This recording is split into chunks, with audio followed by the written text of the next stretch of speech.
stream on YouTube. It is coming through for me. All right. Now it's For a me. different link. Now, hey everyone, see if you can. Oh, it does look like I hear some things, so that's good. So hey everyone, give a comment, thumbs up, whatever if you can actually hear us. Sorry, we had a little stream snafu there for a second. Let me drop in the.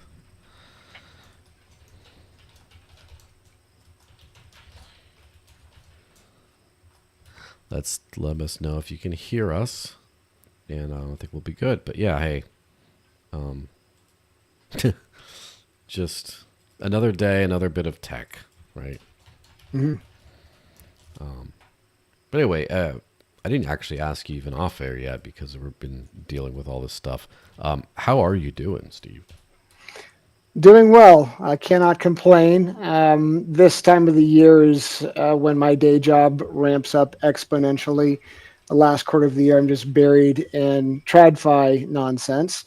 But it's how I feed my family for the most part. I'm not to the point where I can go completely unbanked like yourself. So I salute you for blazing that trail for so many. But other than that, I'm doing well. Working more in the TradFi space this time of the year uh, prevents me from being more active in the Bitcoin Cash community, but I still check in as often as I can. So doing well. How about yourself? I'm doing great. Like, I can't really complain very much. But working real. The thing is, like, I kind of feel like everything's been on like a roller coaster, and mostly it's an upward roller coaster. Like most things are doing well. You know, we're ever since. I mean, it's a crypto's incessant building, right? And I feel like we've been in incessant build mode forever, and I kind of like these last couple of years have been go go go go go go, and then of course there's always like the crazy drama and stuff with like hacks and then the government being the government and just all that kind of stuff, which is, but then also we've had, especially since the election of last year in the US, we've had a very positive trend in crypto, I would say. And like there's a lot of weird, sketchy stuff going on, but it's like boom season. Everything is crypto, everything. And as far as someone who works behind the scenes in the actual industry, the work, it's way busier than the price action would show. And prices are doing pretty well across the board, I think. But like, there's just work to be done. What can I say? It's just so much work. So I can't complain because I signed up to be here to do work. So there you go. Yeah, yeah. I mean, it's great, and like you said, that roller coaster scenario when people are really putting in that work behind the scenes and in the trenches, you kind of get a lull in the media and the shit posting and the back and forth on Twitter and all the different platforms. But then you have this surge shortly thereafter when projects launch and things go live and buzz starts to ramp up. It's kind of that ebb and flow of how things Mm-hmm. work, which is exciting. So Yeah, absolutely. Um, I I don't know. I can't. I remember as far as like stuff is slow. Only like one time really, where where so I started. I got into crypto. I heard about it 2012. 2013 is when I started using it. 2014 was like after the like when the big crash of the first crashes happened, when it went from like 1100 to like 200 for BTC, and then I started doing some promo stuff since then, and then I end of 2015 I started working for Cointelegraph, and like that bear season there, I do remember sometimes I would write articles and that weren't really super crypto related, but they were like little expanded to like encryption and stuff like that, those kinds of things. Or filler, like, some filler. yeah, or like I'd talk about like Alan Greenspan saying that we need to go back to a gold standard and explain why digital gold is what we need. I have to like loop in crypto into like sound money talks that weren't crypto related. I had like some Sure, slow news days. Now it's just sure, like sure. bananas. Like you just aren't looking in the right corner if there's nothing to talk about. Yep, yep. And especially for a builder like yourself in the space, you're always going to be busy. From the consumer's perspective, I guess that's you get more of that roller coaster ebb and flow. But yeah, if you're building and actually working on this tech, there is always something to be done, always something to be funded, always something to push forward, and it's exciting. I'm nowhere at the level you are in that regard, but Hmm. just having stuck my toe in with the Bitcoin Cash community over the last 3 years has been a lot of fun. It's like I got to feed my family, so I work in the TradFi space. But anything that just can distract me from that, I welcome, and it's been a lot of fun being involved with various projects at various levels. So yeah, Yeah, and so you're like you're in like the finance part of TradFi, not just like not crypto, right? You're actually in correct. finance. Yeah, Nice. I'm not a CFP. I'm not securities licensed. I don't manage money, primarily Hmm. because I don't believe in that model. It's absolutely a casino. At the end of the day, the market is the world's largest casino. Make no mistake about it. So I'm primarily focused on insurance, which is under the finance umbrella, and I do income and retirement planning with various products and strategies using insurance products as income and retirement vehicles because of their tax haven properties that no other product in the market has. So that does get me jazzed up as far as TradFi, but it pales in comparison to unbanking yourself and leaving the entire bullshit legacy system behind. That's really what I'm passionate about and love discussing because I truly believe that is the future and our only future if we don't want to be completely shackled to the banking cartels and the system of control that is absolutely coming down the pike. So yeah, you know. There's not a lot of money in it at this point, pushing these things. So I still have to feed my family with the TradFi, but anything that I can do in the way of allocating resources, time, and attention toward pushing peer-to-peer electronic cash forward, I love doing it. It's been a lot of fun. It's very exciting. So Yeah, there's some military plane flying overhead, so I wanted to mute myself and let you chat for a little while, so it wouldn't disturb the viewers. Get some no people worries. PTSD in case they're in a war zone or something. But yeah, that makes that does make perfect sense though. It's kind of funny because like all those years ago, like I don't think I was one of the early people, the voluntary debankers. I wasn't the first at all. There's a lot of other people who just were quiet about it, but I kind of feel like I sort of see the horizon on my like one trick pony niche on that, right? Where I'm starting to see like no one's gonna kill. He lives all in crypto. No, who cares? So, like in 5 or so years, I'll be like one of those guys rather than the guy. And then in 10 years, then I'll be like nobody. Kind of. I'll just so I have to be the There's always a No, next. don't sell yourself short. We got to give credit where Yeah. credit is due. There's nobody that I am aware of that has trailblazed this effort more than you have. I could be mistaken in that, but so many people talk the talk but don't walk the walk, and you absolutely do both. Again, credit where it's due. You may be pointed to as the person that led us Hmm. to the promised land. So take credit where it's due, for Well, sure. that's what I want to. I think what I need the point now is now that it's almost going to be 10 years. I need to just write a book so I can like milk it for all the money it's worth before it's over. Before I'm a has been. That's what you do when you're a has been. You write a book. So That's right. you know, which But no you're offense young. to What are you? Mister What are you? Mid Hijacking. 30s? Yeah. Yeah, I mean, you got plenty of time. I'm almost 50. I'll be 50 in January, man. You've got Hmm. plenty of time, energy, and real estate ahead of you for sure. Hmm. Yeah, but also I just want to clarify: no slight meant against the author of hijacking Bitcoin, which we're going to talk about and stuff.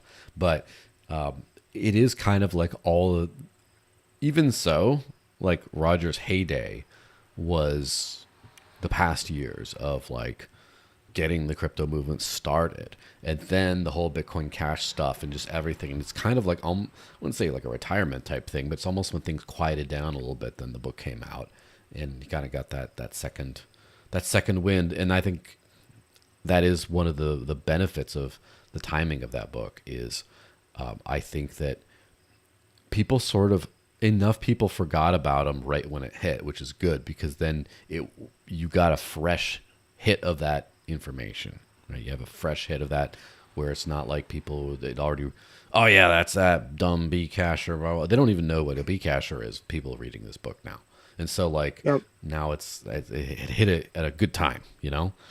And also as we're going to talk about, he was unfortunately occupied for a while, and still is, I guess, at the moment.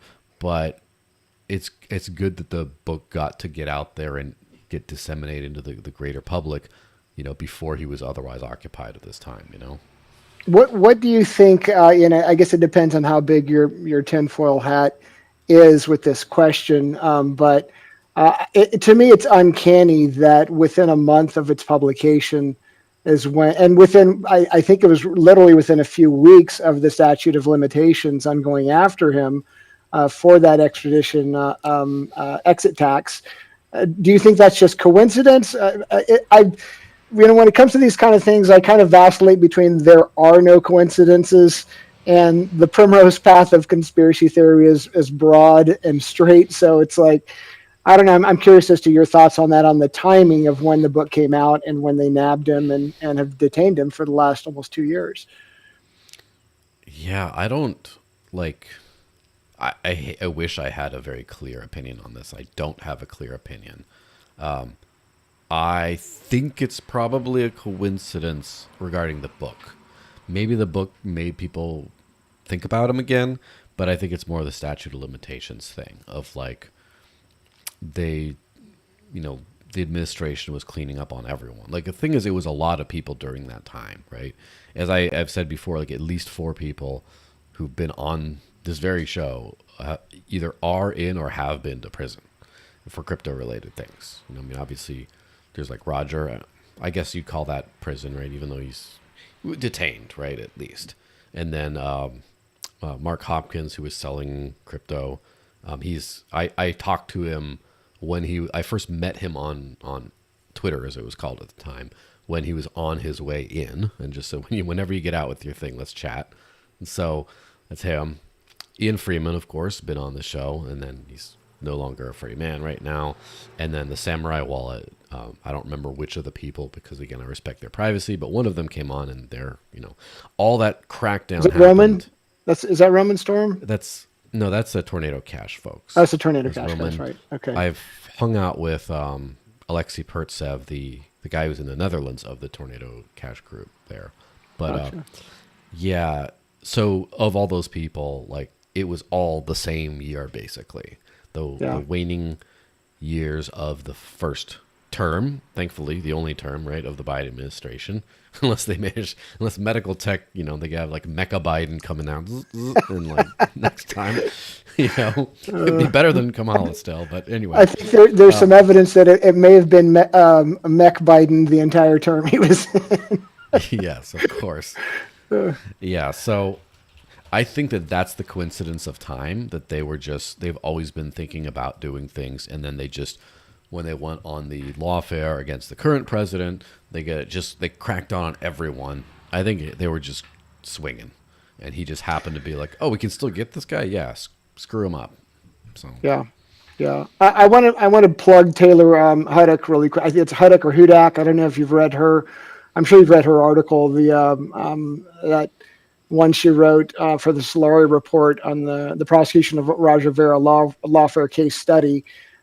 It's, in my opinion, the most thorough and comprehensive account of how things went down. That is fantastic. I can post a link to it, I guess, here in the chat. But if you haven't read that and you're listening, it's a fantastic read and very well done.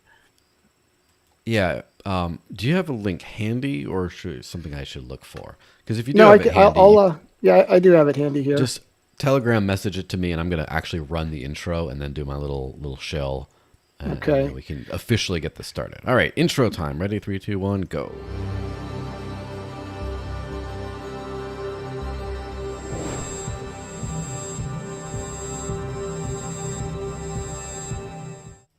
All right, so officially then, welcome everyone. This is the Digital Cash Rundown, episode 206, I think, which means 206 weeks, long time, since mid 2020. I'm joined by the one and only Steve Thurmond. How's it going, man?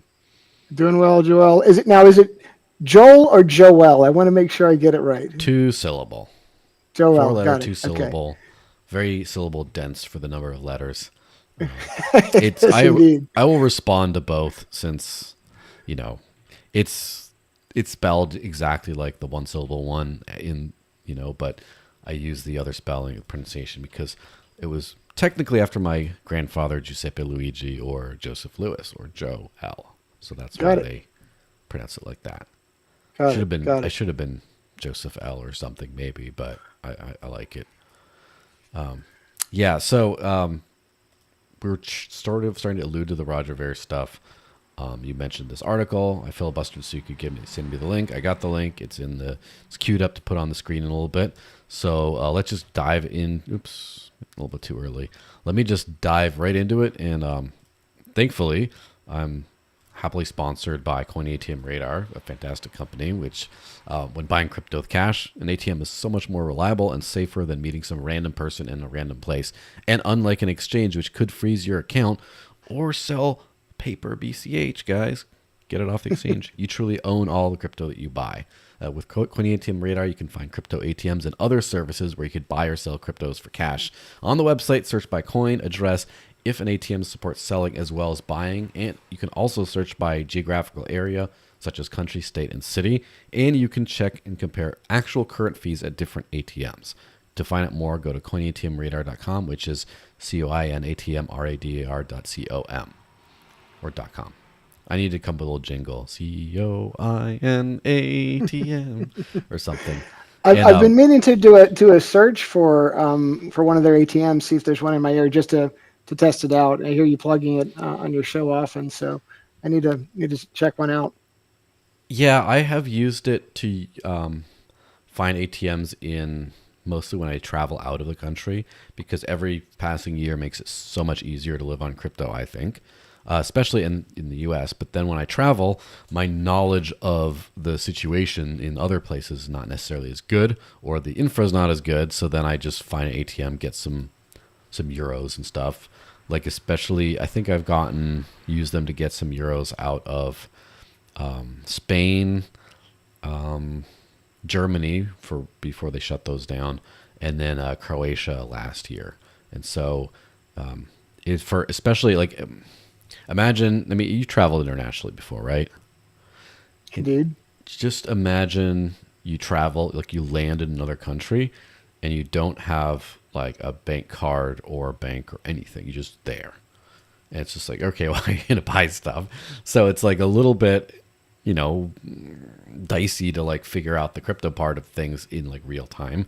And so, It is. but if you can, but if you can go right to the, right to an ATM and just get some of the local currency from your crypto immediately, then now we're feeling better. So, Yeah, and you don't have to deal with the scam element. My wife and I, when we were in Prague the first day, not knowing the best way to switch USD for their local currency, in hindsight, got absolutely fleeced by a money changer.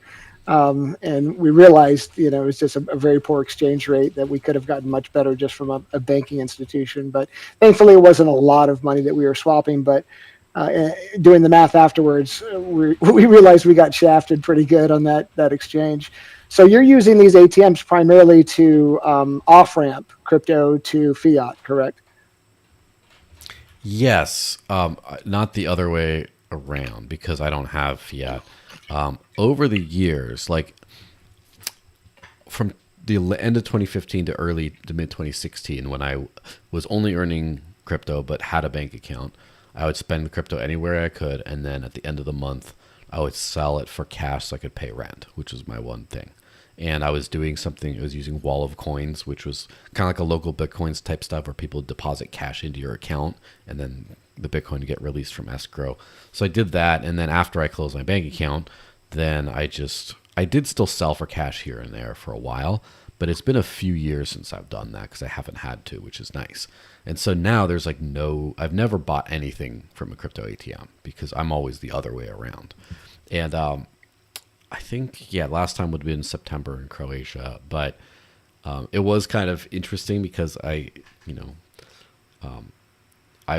had to try to live on a cash only or digital cash as well only existence in Amsterdam in like March of this year because all the tools that I use of like those, the Anon prepaid cards that I can just buy instantly with crypto and load into my watch or whatever, they all got nuked like the week I was traveling. So I was sort of stranded in Amsterdam, which is like, I mean, I wasn't, but like it's an almost cash free society at this point.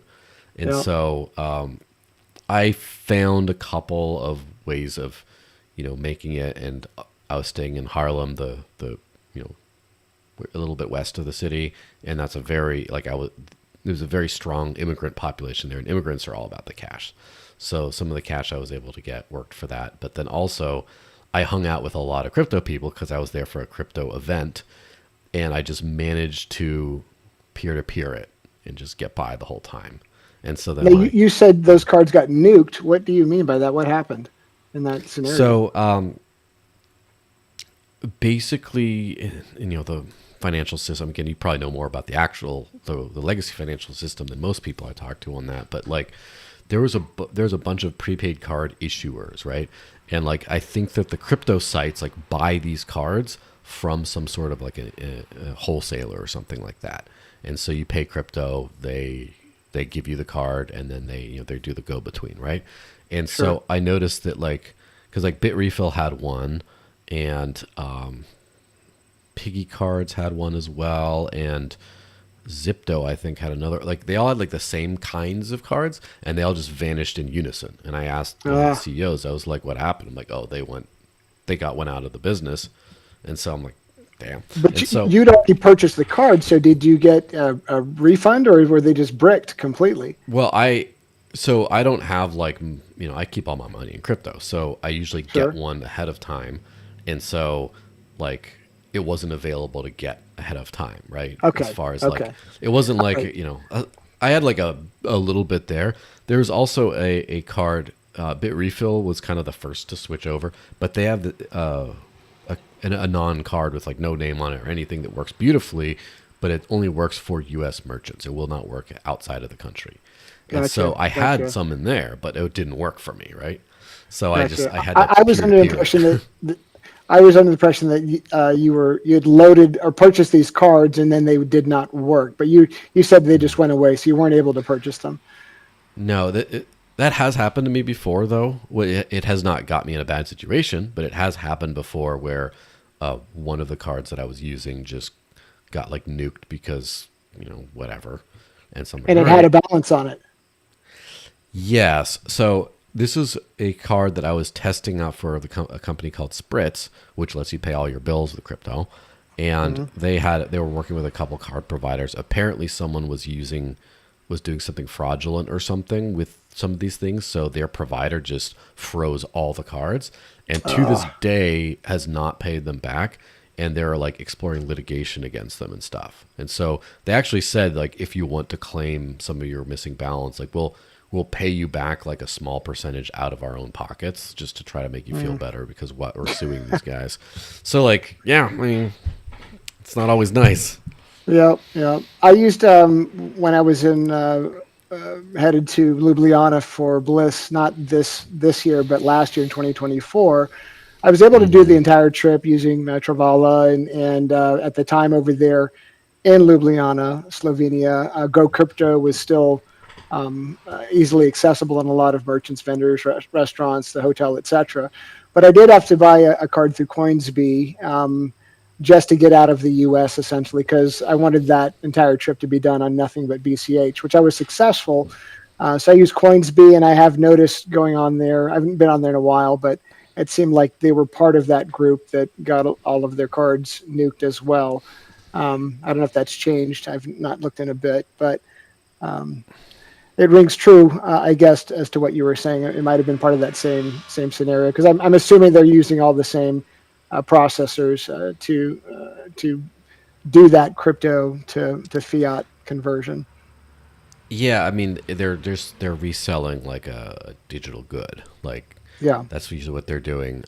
That does remind me, one of the providers that I was actually testing out on that trip, I literally did buy a card like on the way to the airport, and then because I remember being like in the bus talking with them and stuff, and then like the next day, the card itself did that I did buy. It did get I didn't get to like add it to anything because it got nuked, and they just sent me a refund in crypto. Uh, So there, it was just a weird timing of things, and yeah. I think that things are going to get so much easier because I had to use all these like hacky, everything's hacky back end. But I think that after a few key pieces of legislation in the U.S., like the Genius Act, of course, and the Clarity Act, I think that it'll become so much easier to provide these services to people. So therefore, this whole like, oh, the thing I was working on, it's just not like that whole nuked scenario. It's just not going to happen anymore for the most part for a while. Yep. Until a different clown world administration gets in office. So it seems like it flip flops Yeah, every well, I guess that's the 4 years or thing. so. But If I was going to be, I was talking about being obsoleted eventually because like everyone's, it's not going to be that special to use crypto and stuff. But that will always be a thing because I think it's way too late to put the genie back in the bottle, but I don't think it's too late to start some bullshit, of some other kind, right? And so yeah, I can see a future administration won't be able to ban crypto, but they'll say like, well, if you're doing DeFi protocols of over this yield, then you're blah, blah, blah, or you have to sign every transaction with a little KYC note or something. And then I'll have to be roughing it again, yeah. I guess the other concern is Trump administration has backed off or stated there will be no CBDCs, but then heavily start pushing stablecoins, which could very easily be a backdoor CBDC in the same vein. So, yeah, I do not trust a politician as far as I can throw them. And the old adage of Mm-hmm. how do you know a politician is lying is his lips are moving. So I don't care who's They in be office. talking, they be lying. That's Exactly. how it works. Exactly. Yeah. Exactly. Well, yeah, and then the wrap up thought on the whole Coin ATM radar thing is it's my one source of BCH income, where that's what they choose to pay me, and so that's always Fantastic. nice. It's good to Fantastic. have a little diversification. For those wanting to on ramp, what are the fees like? In my experience, most ATMs I've seen are pretty fee hefty. What are the fees with Coin ATM Radar? Well, it's a network of things, right? So it's a resource, and there's independent operators of all these machines all over the world. They just kind of Mm, connect into. So it varies. And the good thing about the site is it does have like real time reporting of fees as far as any provider who's willing to do that.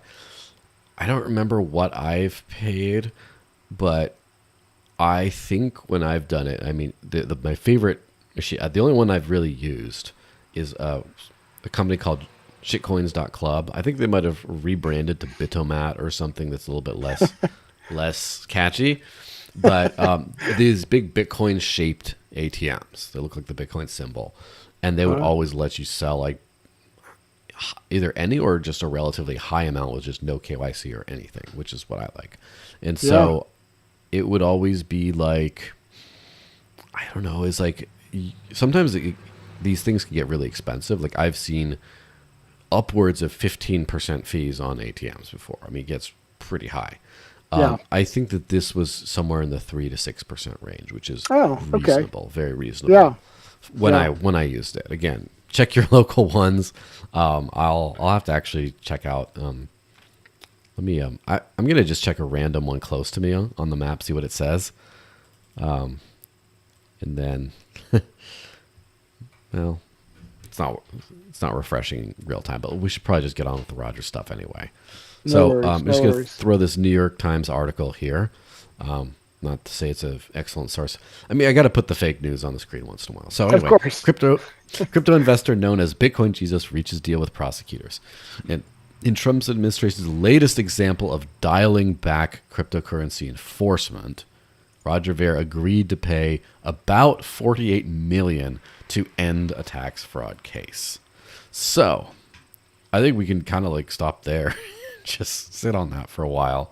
The headline should First of just say all, pay to play, right? yeah.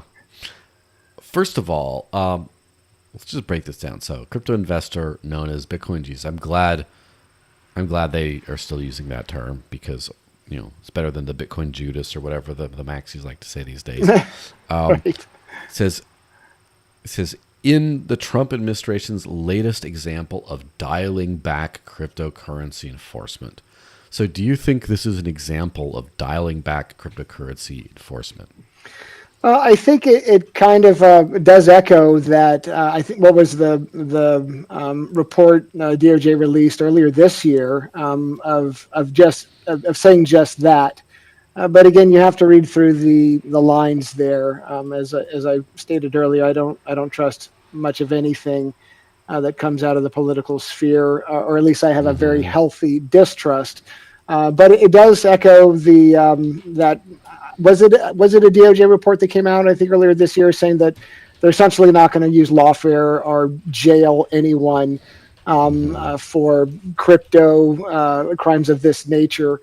So maybe they are actually sticking with their word on that. I think the bigger thing is the contrast between the previous administration and the current administration. Yes. Make no mistake, it's opportunistic. That's the only time a politician will do anything that might benefit the public, is because he thinks it's going to bolster his base and his agenda ultimately.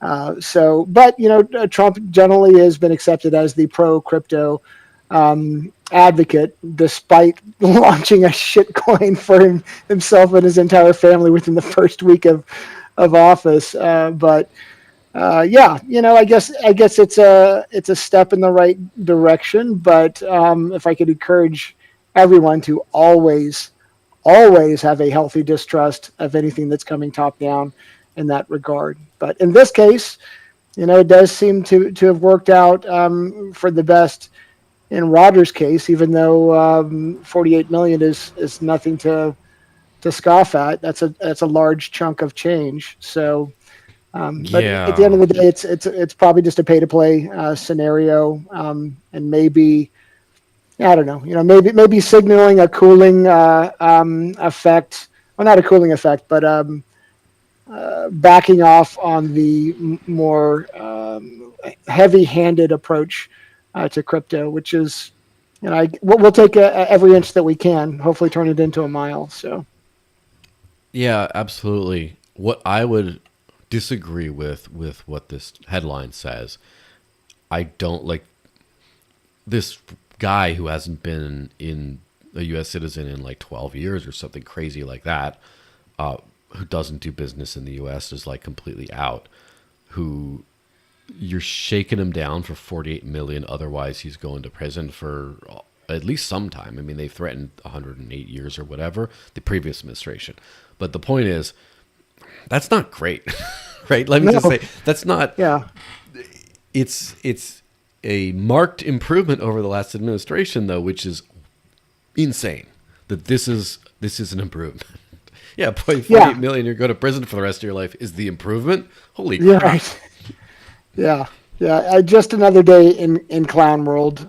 At the end of the day, yeah, it's absolute bullshit. It reminds of Elon's tweet about membership has its privileges. Like the dude revoked his membership 10 years prior, so why is he being subjected to this type of scrutiny?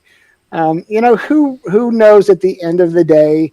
I've read as much as I can on this case, and all signs point to um, Roger doing what he said he has done and trying to cross all the T's and dot all the I's when exiting and expatriating from the U.S. and relying on his legal team heavily to do so.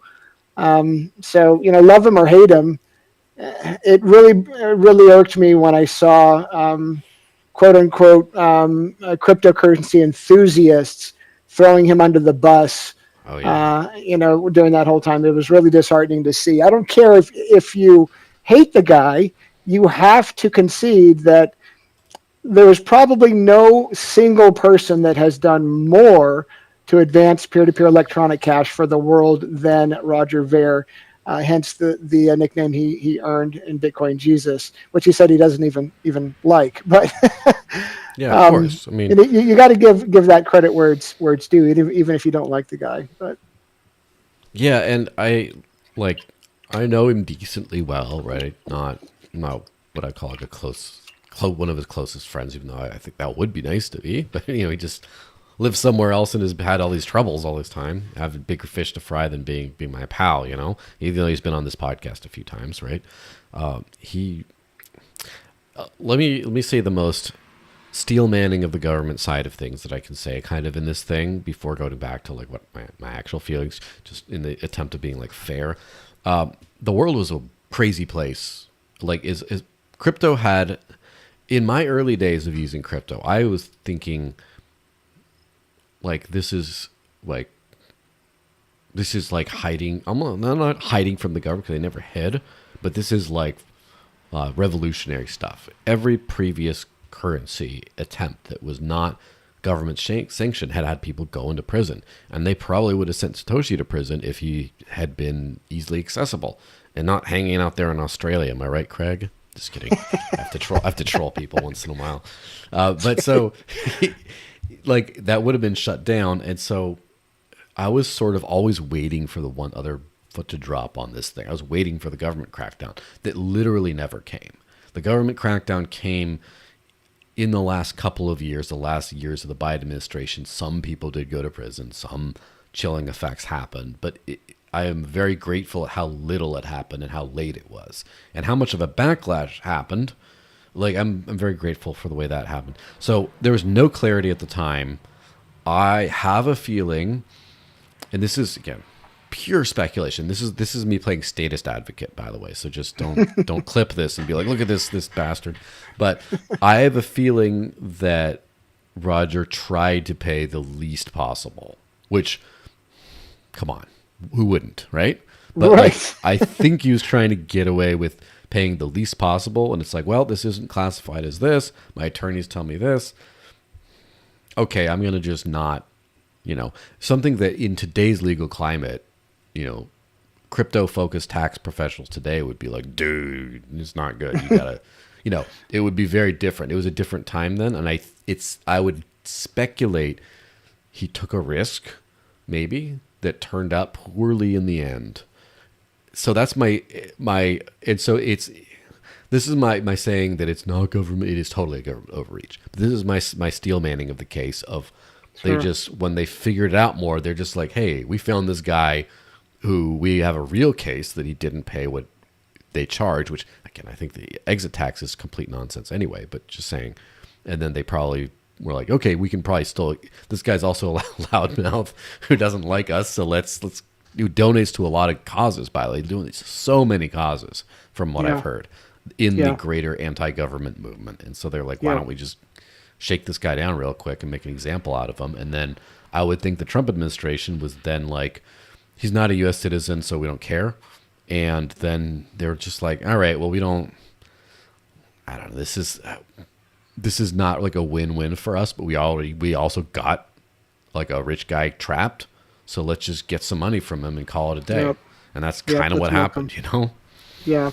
To that point, I read some blurbs about him, and again, I let him state this for himself if and when maybe you get a future interview with Yes, him. of But course. I think the the one thing that kind of made my spidey sense tingle was maybe there was an involvement of a girlfriend that he was moving Bitcoin to obfuscate his holdings there. But again, back when that happened, there was no clear legislation, ruling, guidelines, boundaries, etc. It was, like you said, still very much the Wild West. in this Mm-hmm. space, and so they're using. They have had no precedents to go back and say, "Oh no, now the rules are this way, and we're going to apply them from 10 years prior." That's absolute nonsense in that regard. But yeah, follow the money. General rule of thumb in life: follow the money for sure. And there's no bigger predatory uh, entity than the U.S. Federal government, in my opinion. Yeah, absolutely. And this Free Roger Ver account, Free Roger Ver coin, I don't know, one of those projects posted on this thing and just said they should be dropping these charges instead of extorting Roger. And yes, absolutely. And this is where, as I mentioned, like people have these weird, everyone has these strange, like my expectations of the Trump administration, I guess, were relatively I'm satisfied. Like I think I got what I expected.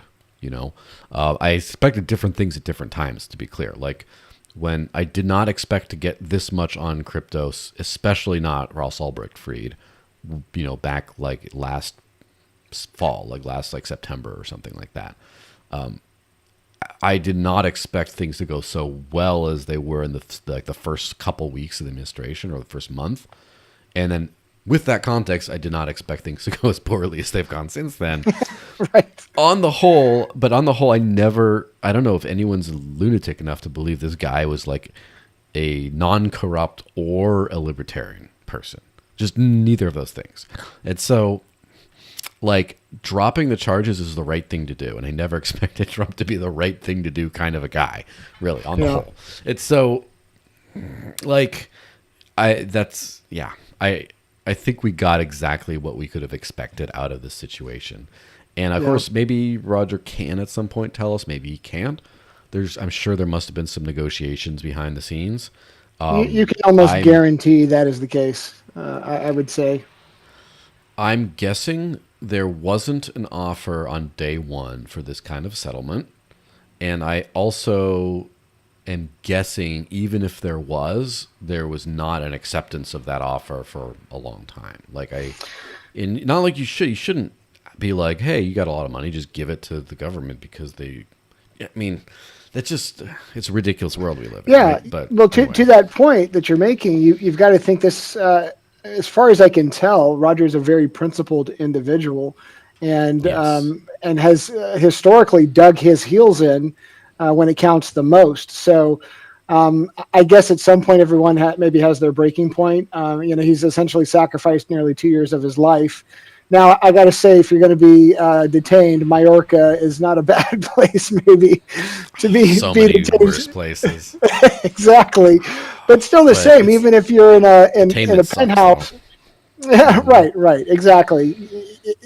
The point is they completely crippled his freedom to travel and do anything else that he wants to do, and that's it's reprehensible on so many fronts. And the fact that they, maybe it was a back and forth negotiation thing like you're describing, or maybe they just drug their feet like bureaucracy is very good Hmm. at doing. They have no timeline per se. Let's just keep him Yeah. indefinitely until he relents. So, I don't know. I hope in time, maybe not very soon, but maybe another decade down the road, we can get the skinny on what really happened and how it went down. So, who knows? Yeah, part of me wants to know. Part of me is also like ready to just not have that as a thing we have to focus on anymore. Mm, I mean, there's a lot. If I had unlimited time to spend hanging out with Roger, first thing I'd do is I'd have him choke my ass out because I have been doing jujitsu for many years, not nearly as good as him, and I want to film it and just upload it so people can see just how I get destroyed in a second.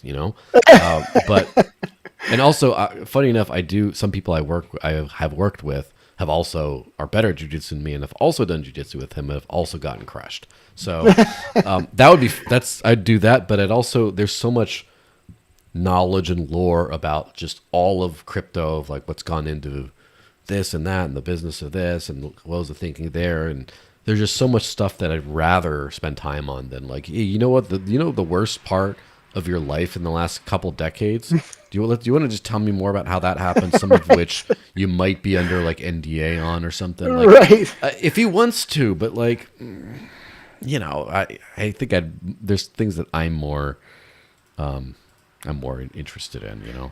Yeah, yeah. I mean, if nothing else, maybe there's a whistleblower that is not Roger that can divulge something discreetly or anonymously. But then again, you never know if it's a credible source or not in those scenarios. So who knows? There should definitely be a movie made about him at some point. We'll see if that comes to Yes, fruition. So better be called Bitcoin Jesus. that's right. If it's about him, or it could be. The problem is I would say hijacking Bitcoin would be a great story, but that title would probably imply that he did it, and so therefore no. Yeah, So well, I mean, some yeah. people think that, but it's kind of funny. It is. Yeah, Being in the Bitcoin Cash community, we from idiots that don't dig any deeper than surface level. There's people that still think Roger created Bitcoin Cash, and it's just you have to constantly correct them. He championed it at the time, but he was by no means the creator.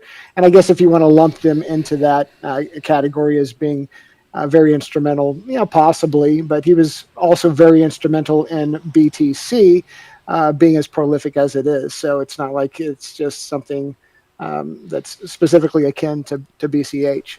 But yeah. I'd yeah, almost call him like not sure if, or well, it's almost like Bitcoin Paul the Apostle might be a better thing because he hit the road promoting this stuff in the early yeah, days, and then I do have a podcast with him, an interview with him at one point on this channel, where Bitcoin Cash had forked off a few weeks or a month or something prior, and he was not at all involved. And he was talking about it. He's like, well, some people did that, and I think that's great, but I think it's like a big shame that Bitcoin doesn't work the way it used to, and but like he was clearly like not only not involved, but not particularly interested in Bitcoin Cash at that time. right, And right, then later he went in pretty hard, and then the last few years has sort of like backed out of crypto, and then also has been a lot more into the privacy side of things, and then got really heavy into the Xano promotion. yep, And so funny enough, I kind of think that the Bitcoin Cash world in the early days really leaned super heavily on him, and I think that it's doing better now that it's independent of both him and Amari. And I do yep, think, I like Amari. I'm friends with him.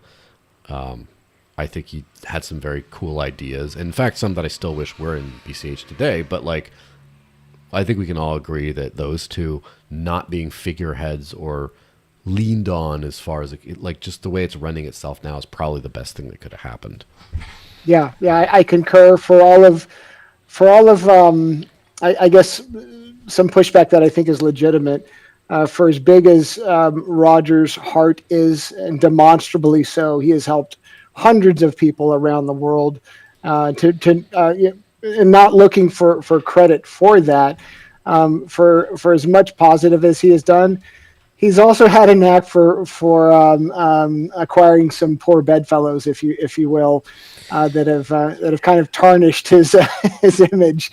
Yeah, And it's and really I it's have really to easy to throw admit, that picture with him and Craig White, toasting wine together, and everybody likes to post that one up from time to time. But yeah, the Mount Gox thing too, and yeah, like in that regard, I think that he and Ian Freeman are very similar in that they're both super principled to a fault. Like they're not going to compromise on their principles for any sort of expediency, but also they're very open and trusting of people that come in and say the same things. Like I'm into this stuff you were in. It's like, okay, great, welcome. It's like, well, that guy's kind of a scammer. Don't welcome him in. It's like a little bit too trusting, but I mean, there's worse things you could say about people, of course. sure. There's I don't know if you've ever, Calvin Culiano. He works in the BCHN, the node for BCH.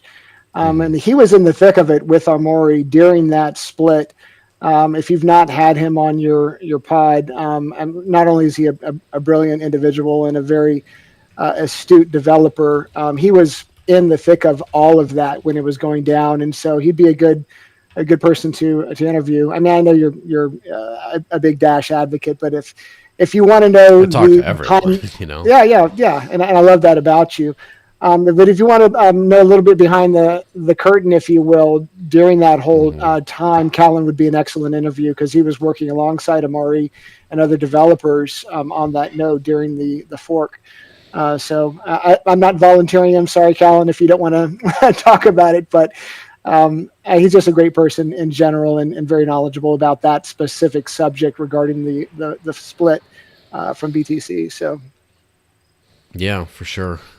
Well, I'm going to throw up on the screen the article that you shared, the Solaria report, the prosecution of Roger Ver, a lawfare case study. And I don't know if I've read this one in its entirety before, yeah, it came out but back in this July. is forward by Tucker Carlson. This lawfare isn't really about taxes; it's about control. Ver has long challenged both permanent Washington and centralized finance. They see him as a threat. So yeah, interesting article. I guess everyone should probably read it. It's good. It's very comprehensive. She did a great job, I think, on the article. Solari Report, Catherine Austin Fitz, if you're familiar with her, that's her publication, I guess.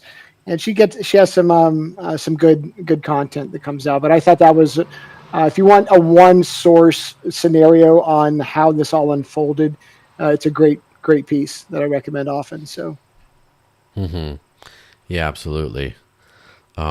So obviously the details aren't out. There's obviously the news spread that there's going to be that it seems like this case is going to be resolved. This seems to be the cases, and it is a gut punch to think about like that much extortion again. Almost proving the point that he made with his entire kind of life's work of like taxation is theft. And it sucks, but also like if I think about even if that was every last penny he owned and he had to go into debt to pay it, which I hopefully is not the case at all. I think he'd be like just from when Ross Ulbricht came out of like basically 10 years of solitary and already has plenty of funds because of people donating to him and other things, has lots of opportunities. Same thing with Roger. Like even if he lost everything, he would get plenty of it back instantly just because he's smart. He's a good businessman, but also because of the amount of like support he's garnered, rightfully so, from the whole crypto community as well as the Liberty community. So, it sucks to pay this giant extortion fee, but it's, freedom is much more priceless than that. yeah, yeah, yeah, and to that point of him being potentially, if he was cleaned out, which I highly doubt. Nobody knows how big his stack was. I doubt that's the case, but I doubt that that's his only source. There's no telling what he's got scrolled away where. Let's hope he has a nice a hoard somewhere that nobody knows but himself. But to that point, he's a person of prominence and stature in the community. What about the lesser known individuals? Ian Freeman being one of those Hmm. prime examples. When you're not sitting on a massive hoard and you get cleared out, and it's absolutely financially devastating. And who's going to come to your Yeah. rescue? There are still, I think, petitions out there for Roman and Ian and several other people, but they don't have the notoriety that a Bitcoin Jesus does, and they're disproportionately negatively impacted by these similar scenarios. And it sucks. It's like money is power, and power is influence at the end of the day. And if you can pay that tax, whether legitimate or not, that extortion tax, then you can get on with your life. But somebody who can't, it's devastating. It's absolutely devastating. I think Ian's he's local to you, isn't he? As well, isn't he a New Hampshire native as well? Hmm. Yeah, Yes. yeah. Do you know Like him an hour personally? and a half away. Yes, I know him pretty well personally. Okay. I've been, uh, we sort of know each other ish, and then towards the later years, for a while, we collaborated a lot on crypto things, just because he was also very Roger esque in the. He's the one who introduced Roger to Bitcoin to begin with, right? So, Really? like, Yeah, there's a little known story of like the New Hampshire roots. Oh, do Free tell. I Talk have not heard Live. this. Free Talk. Yeah, Free Talk Live is a show in Keene, New Hampshire, Yep. and I don't remember where they first heard about it, but they heard about Bitcoin at some point, or they mentioned it, and then Gavin Andreessen, who the Bitcoin Cash community probably knows very well, is the Yep. Satoshi's heir. He came up to be on that show in real life, like, and he when they went out to lunch or whatever. From this is my recollection, I was not there. Paid them back for the lunch in like Bitcoin, and it was like 37 cents a Bitcoin or something like that. It was like way back in the day. And then they were talking about Bitcoin on the show, and Roger, as he's always been a very strong libertarian, has heard about that on the show, and that's where he heard about Bitcoin was from Ian and Mark's show. And so Very cool. then he just got into it. So then it's like the wellspring there. The Bitcoin ATM was invented in Manchester, New Hampshire. There's all like, I remember when Vitalik Buterin in his Bitcoin magazine days coming to our meetups. I remember Charlie Shrem coming up. Just so many different super early day roots. And now there's a few, like, it's much quieter now. I mean, there's still tons of people that I could name drop. In fact, I'm going to mention this at the end of the show, but on Sunday, I'm speaking at the Free State Bitcoin Digital Assets Conference in Newcastle, New Hampshire. There's a local conference there, and Awesome. Bruce Fenton organized that one. I don't know if people remember him, but he was like early Bitcoin Foundation days, like 2010, kind of from the TradFi world, from my understanding. And so, yeah, there's still kicking around here, but it's yeah. So that's You kind you of were at the rough Porkfest. road. You're a regular attendee at Porkfest, aren't you? Yes, I've been. It's 2014. I've missed 1 year, I think, since 2014. I was basically every year. 2014, I did not bring any fiat with me, and stayed the whole week and only spent Bitcoin. That was before I had taken my plunge. It was just like the Porkfest experience, and yeah, I think Roger went to Porkfest as well, but it was a couple years before that, I think. Gotcha. But yes, I was there when this year when Ross was at Porkfest as well, and I actually the Free State Project just uploaded my talk. I was the opener for Lynn Ulbricht. She was like right after me, and Yeah. she's also there's an in-person interview on this channel with her if people haven't seen I've that. seen it. I've watched you and her together. It was great. Great. Yeah, she's I mean, Ross gets the shine, but she's every bit as much of a hero as he is, I think. Yeah. I had a brief interview with her in Texas at the Ron Paul birthday barbecue. And yeah, just an absolute sweetheart, very genuine, soft spoken, and knowledgeable. I mean, she essentially had to become a paralegal, over the last 10 years trying to get her son out of jail. So, yeah, Yeah. yeah, wonderful, wonderful lady. Yeah, it's pretty incredible what they've been able to do. So, anyway, the roots go deep, and I'm glad that there's new people showing up in the crypto world, and I'm also always glad for like the super OGs still being around. Not a lot of them are actually, but if you're out there, you know who you are.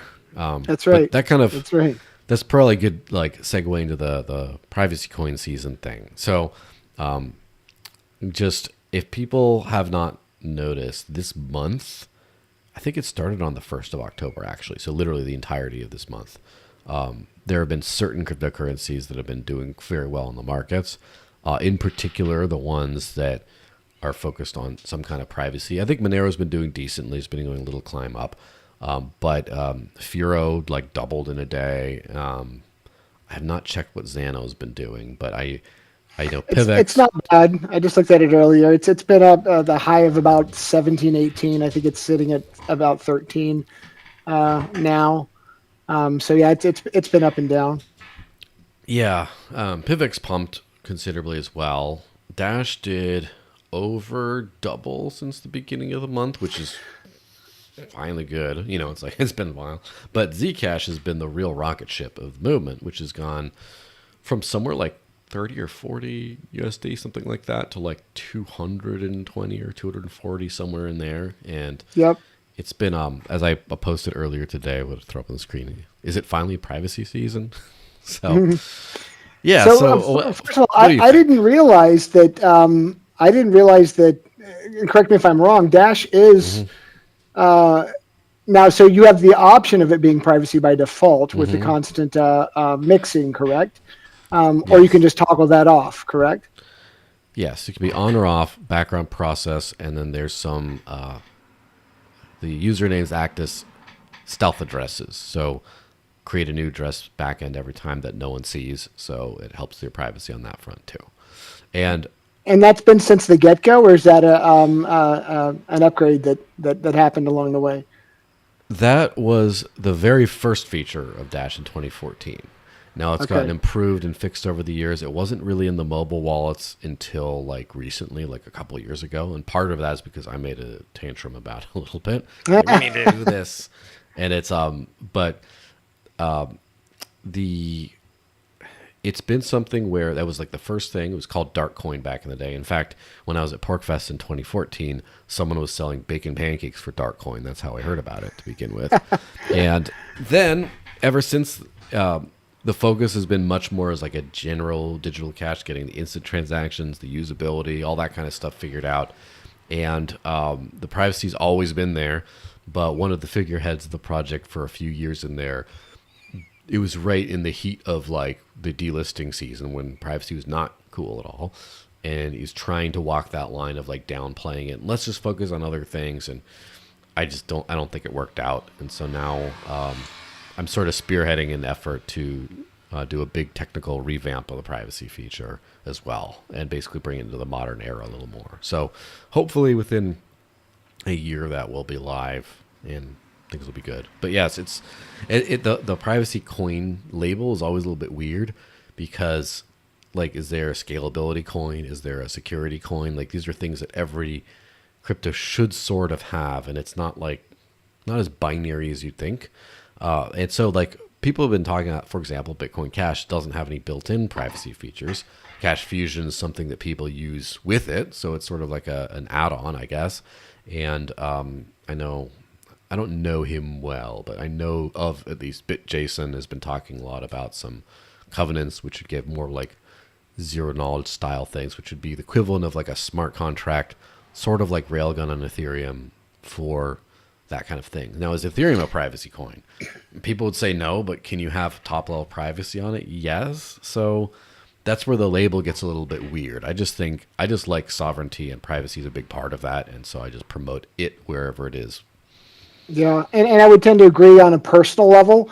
I think privacy by default should be the standard, but I think that also comes with a cost, especially when you're talking about merchant vendor integration, which could I guess technically could be higher transaction fees in that regard, or they don't want that anonymity from their customer base. So it's that I can't speak for everybody in the BCH community, but the general consensus that I can tell is that privacy by default is not exactly the best way forward. Having it as an option, I think we can all agree on should certainly be a big push. And you do have that with Cash Fusion. You know, with a few extra clicks, you can have privacy by default. I know Celine is, I believe, in the process of integrating Cash Yeah. Fusion to their wallet, which will be great. Stack, we have. That's what I use right now for the Cash Fusion feature. But and again, it comes with that cost. Are we going to alienate a portion of the mass adoption demographic and merchant onboarding because we have privacy by default? The reality is there's a certain segment out there that will not go with a Zcash, a Monero, these coins that Mm-hmm. are privacy by default for that very reason. And so I think that happy medium there is having it as an option, but not by default. I think we can all, at least of those of us that are more libertarian and free spirit Mm-hmm. minded, can agree that having it by default should be the standard at some point in the future. But I think that's probably a long way off. So Yeah, it's actually a very nuanced. It's a super complicated and nuanced issue, even though it sounds super simple. That magazine over there, the Bitcoin Takeover Privacy Edition. I don't know if Vlad, you've seen this one. is that Vlad's. Vlad's? Yeah, Yes, it's awesome. I love that one. And so I have That's great. I have an article in here somewhere. I can't remember exactly where to flip to get to it. But here we go. This one is mine, How to Privately Live on Crypto. And so Nice. I'm going to write for his next edition this month. And my subject on that is privacy by default. So I'm going deep into the subject. Awesome. So, I mean, I look forward to reading it. yes, not to spoil too much because, it's a big, deep subject, but there's also like there's two different things. One is defaults, and the other is privacy by default does not necessarily mean the inability to do things in a transparent way. It just means that the default setting is private, and the wallets establish the default pretty much. So, like, I would say there's an argument to be made, for example, that Zcash is private by default because the main wallets issued by all the ecosystem and stuff, and like Edge Wallet, for example, Unstoppable Wallet, all the major Zcash wallets are shielded. And I think they can have transparent addresses, but they start that way. So you could say Zcash is private by default, even though at the protocol level there's an ability to be transparent or be in the shielded pools. So it's the same kind of a thing where I do believe privacy by default is the best way forward. And that does not mean the inability to do things other ways. And so, as far as the mass adoption merchant stuff, it's a lot more, it's very much more particular of what matters and what doesn't in those things. And so, for example, there's this narrative that like if it's hardcore privacy by default, then no one's going to, like, the regulators hate that. And there's some truth to that, but the real thing is in the EU specifically, and because I've talked to lawyers and commissioned legal opinion letters on this exact subject, it is illegal in the EU, according to MiCA, the new crypto law, to have an anonymous custodial crypto account. So you can have a non-custodial wallet and it's fine. But if you're depositing to an exchange, for example, that cannot be anonymous, and as part of that, that means that you have to be able to prove where the funds came from and prove ownership of that address. And that means that they also cannot hold anonymous funds. So if someone sends them funds, they have to be able to send it back if they can't. So like a hot potato. So like they can't have funds that they don't know whose they are. And so that's why Zcash and Firo, and I think PivX as well, although I have to do my research a little bit better on that, implemented like an exchange-only address, which as far as I know, Firo is the Firo team kind of came up with the idea. I'm a big fan of Ruben, by the way, Ruben Yap, the project steward of Firo. He's a great dude. Which will only accept transactions from a transparent address. So that means you can have all your funds fully private. You send to a transparent address, and then so it's like funds come from who the hell knows to this address. That address goes to the exchange, and then the exchange says, "Where'd that come from?" He said, "That's my address. Here it is. I sign saying that I owned it." Or if you can't do that, they can refund it to that address, get rid of that hot potato. Anything else, any other privacy stuff is on the table. In fact, there are some merchants in Switzerland, like quite a few actually. They accept Monero, for example, even though Monero is unable to comply with all it. Again, Switzerland is not quite the EU, so Yeah. there's some nuance to that. And so regulators and regulated exchanges and stuff like that, obviously they don't seem to like privacy at all, but more particularly there's this very specific things that they need to be able to do, otherwise they just don't want to touch it. And the other thing is, even it becomes a lot easier to deal with merchant tools and things like that if you have some sort of a DEX integration to where I could send, say, like for example, because of the some of these DEX integrations that Zcash has, you can send Zcash and it'll end up as like USDC on the other end. So the merchant never sees, or whatever, never sees the privacy coin at all. They just see that. And it just, but the owner has full privacy. They have fully private funds. Then they just send it and then it just works. And that's kind of it. And just, so there's a lot of very technical reasons for the difference. That being said, I do think that we're coming on a privacy golden age for the next couple of years at least, and then who knows after that. But like, I think that not only the markets are waking up right now, but behind the scenes, like Circle, which issues USDC, is put out this thing about a confidential assets framework. PayPal, which issues PYUSD on Solana, has a confidential transfers option for that, where you can hide the balances but not where it goes. There's a lot of like movements in mainstream non-cypherpunk crypto for at least what I would call MVP, or minimum viable privacy. So anyway, Yeah. I rambled for like, I don't know, it was like 10 minutes straight there. I'll let you get a breath in. No, no, no. I think it's that constant push pull of legislation, administrations, and people clawing for every inch of freedom and liberty that we possibly can at the end of the day. And what happens long term. There's downsides to pros and cons to all of it, for sure.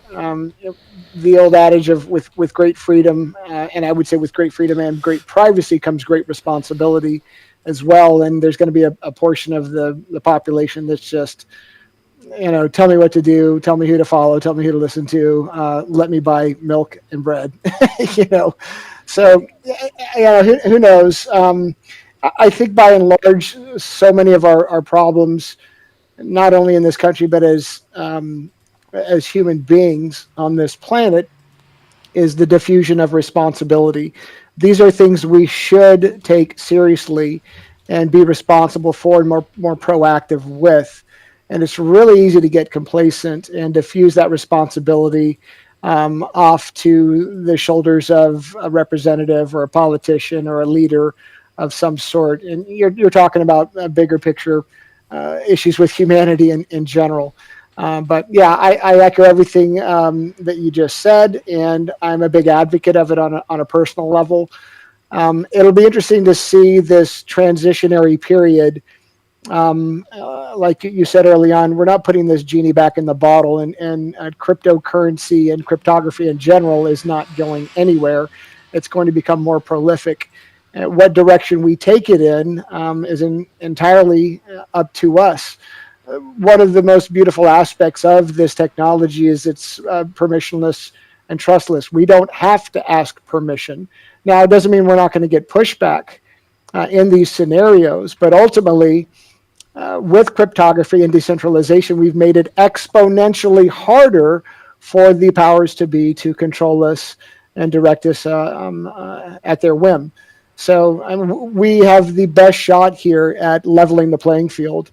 And privacy is a massive component in the bigger picture, in my opinion. So a big advocate of it. As far as the Bitcoin Cash community is concerned, yes, Jason Draisner is a brilliant developer, and he's constantly pushing out updates and ideas. We've got a very robust chip process that's functioning really well. And it's nice seeing routine upgrades on May 15th of every year. So this Layla upgrade that's coming up, nicknamed Layla, with loops functions, pay to script, Bitwise, these are all things that will help bolster privacy, or have the potential to bolster privacy on our network. Not only as an option, but by default. Now, it's again not going to happen overnight, but these things have a compounding effect and build on top of each other. So I'm really excited to see options. I'm going to always default to option. I'm never going to be the guy that says it's got to be this way. I think options are always the best solution because it encompasses the biggest piece of the pie, if you will. When you say it's only this way, you're alienating a portion of the potential adoption population there. No matter how you slice it. It doesn't matter if it's the best thing ever and it should be the way it is. You're going to alienate a portion of the population. And as the quip has always been, Bitcoin, no matter which iteration of it you like, is for everyone.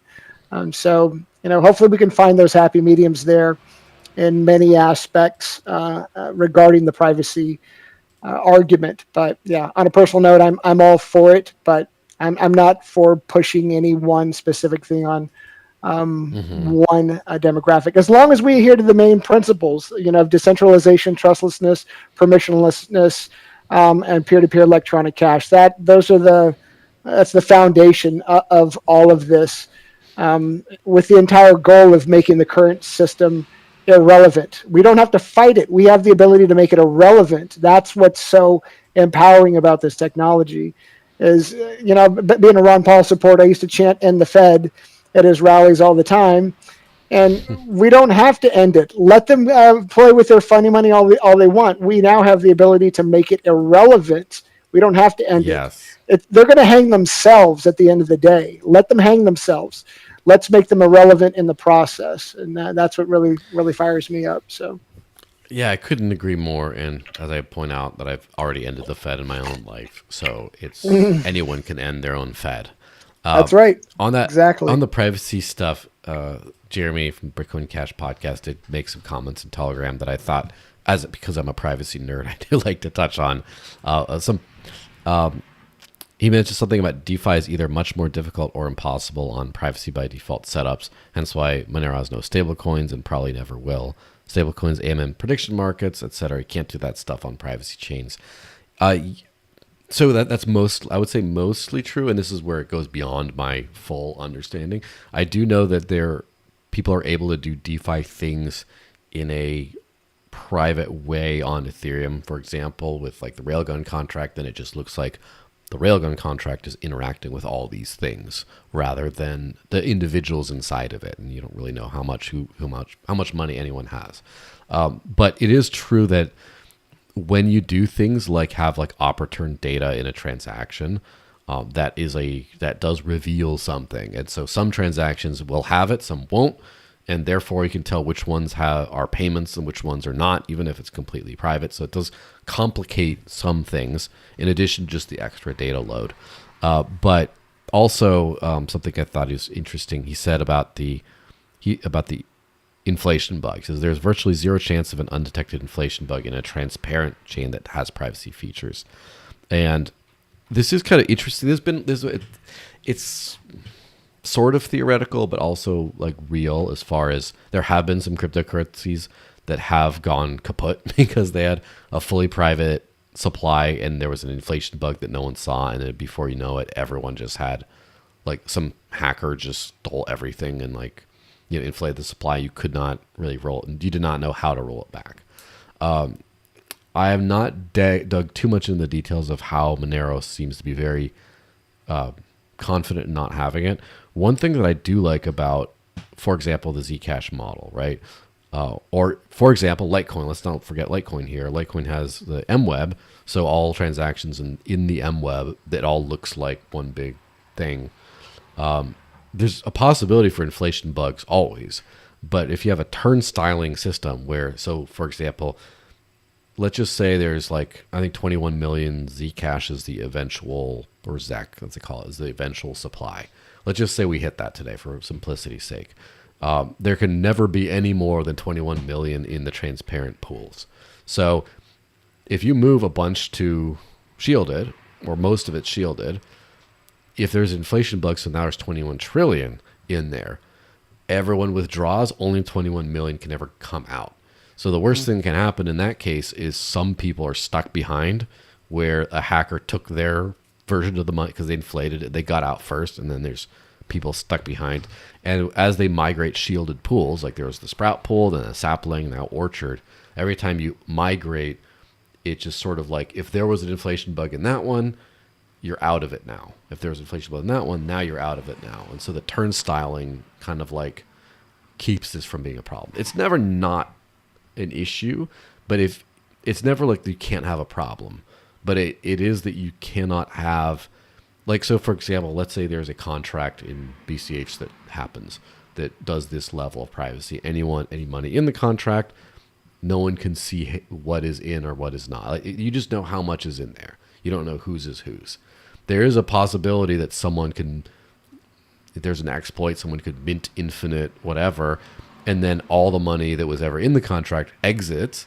but it was all the attackers' money, and then the other people they just got screwed. They lost their BCH. That could theoretically happen, but it does not change the ultimate supply of the entire chain. It's not like now the 21 million limit is void. Now it's like, no, we still have 21 million.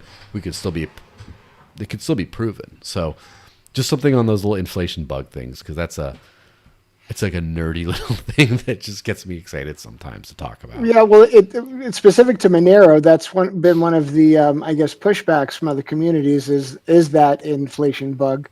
Correct me if I'm wrong. That is akin to Monero. And it seems like I've never heard a solid comeback to that. That pushback from other communities from Monero, and now they've got bigger problems, I guess, with this whole cubic thing that happened over the last couple of months, which again they appear to kind of blasingly smooth that over, and maybe it isn't. I'm not a dev. I by and large don't know what's happening under the hood in a lot of this technology. And it'll be very evident if I try to speak from an authoritative position on it. So, but I think you did a few deep dives on a couple of articles on that scenario. If you want to expound on that, I'd love to hear. About the cubic thing? Yeah.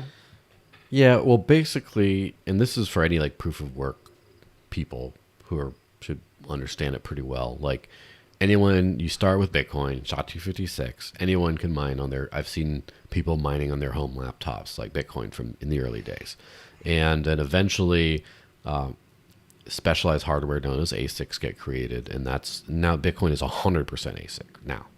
And so, I don't want to say 100%, but let's be honest, of any realistic chance of getting a block. And so is Bitcoin Cash, specialized machines to run on this. And so you do hear of an axe miner every now and again getting a block, which is pretty incredible. But that's akin of buying a lottery ticket. So yes, and the thing is, the downsides of an ASIC system are, of course, you have more centralization vectors as far as like who's manufacturing the ASICs. Like Bitmain was doing like most of it for a while. I mean, there's a few. It's relatively difficult. And then when you have industrial mining at scale, that will tend to centralize around large entities. Does not mean that it won't be technically decentralized. Doesn't mean you won't have multiple pools. But just it causes extra challenges. But then, so that's why Monero, when they implemented RandomX a few years ago, because they'd started to get some ASICs on the network at least. I mean, I don't know how public that was, but it was, it was at least an open secret, right? And so now they, as far as I know, don't have any ASICs today. Now, the problem with that is that means that if you wanted to attack Bitcoin Cash, such as what happened with the Bitcoin SV thing, right? That whole hash war. I was there for that. I was refreshing that page so many times a day during that thing. But you have to buy a literal machine that is specialized to mining this algorithm. Now with the Bitcoin forks, of course, it could be any of the Bitcoins. So maybe you could hate one of them and just mine the other one if you successfully destroyed one. But it still is an investment of capital that it's harder to get to. And then if that's the only chain that this miner does, then you just ruin your capital once you're done turning it to zero. That's not a problem with Monero because anyone can, as far as I know, was it CPU mineable? Anyone can mine it. Like a botnet can mine it. Your laptop can mine it. Just some other rigs you can. And so Cubic is an AI startup. I don't know very much about them, and I don't really care to be honest. But they, in the spare computing cycles, they were just mining something else. In this case, Monero, using it for publicity. And what they're able to do is take over 30 maybe percent of the hash rate, maybe 40, like a big chunk, not most of it, but a big chunk. But they did enough to cause concern, right? Enough to cause reorganizations, several of them.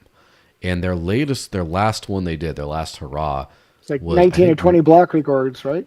I think it was 19 blocks deep. So those are 2-minute blocks, times 19 is the total amount of minutes they reversed. And they actually did reverse like 117 transactions, I think. I can't remember off the top of my head the number, but is in they. So thankfully, none of them, as far as I know, went to exchanges. So there wasn't like an actual thing. But that is literally a textbook 51% attack. Even though it Yeah. was with less than 51% of the hash rate, they just, I guess, got lucky during this one period of time and then managed to make that happen. And then, but that's a problem, and the problem is still there. And Yeah, on, I'm yeah, really surprised it wasn't more negatively impactful to fiat price of Monero, honestly. So that's why it was kind of cognitive dissonance for me. So this is clearly a vulnerability that can be exploited, and yet price didn't really reflect that legitimate vulnerability. it did at certain times. I do remember when the first attack happened, there was a clear drop, and then it bounced back, and it's doing okay. Maybe you could say that it contributed to the Zcash pump in that people are they're more skittish about investing in Monero because this is still an issue.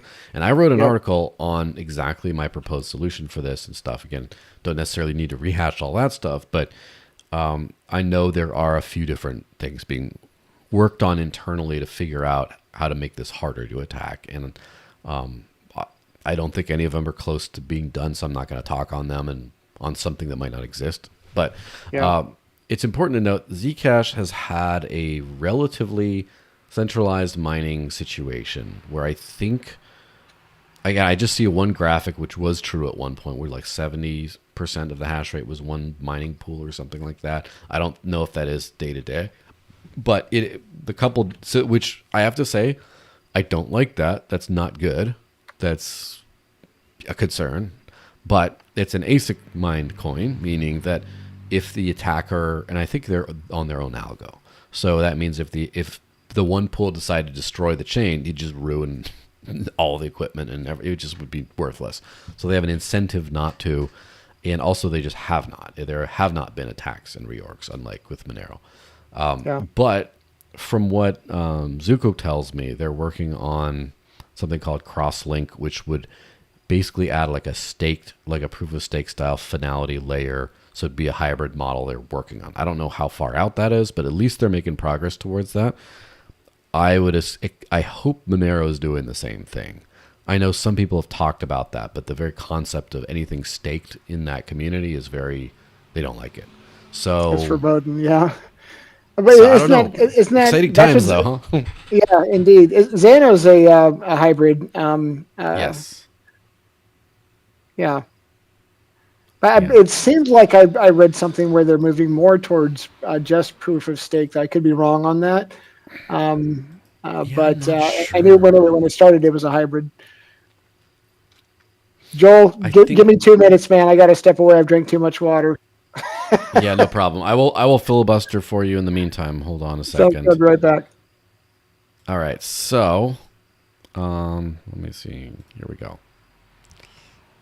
There goes all by myself. Anyway, let me actually switch to. I'll just narrate his like office like that. How about that?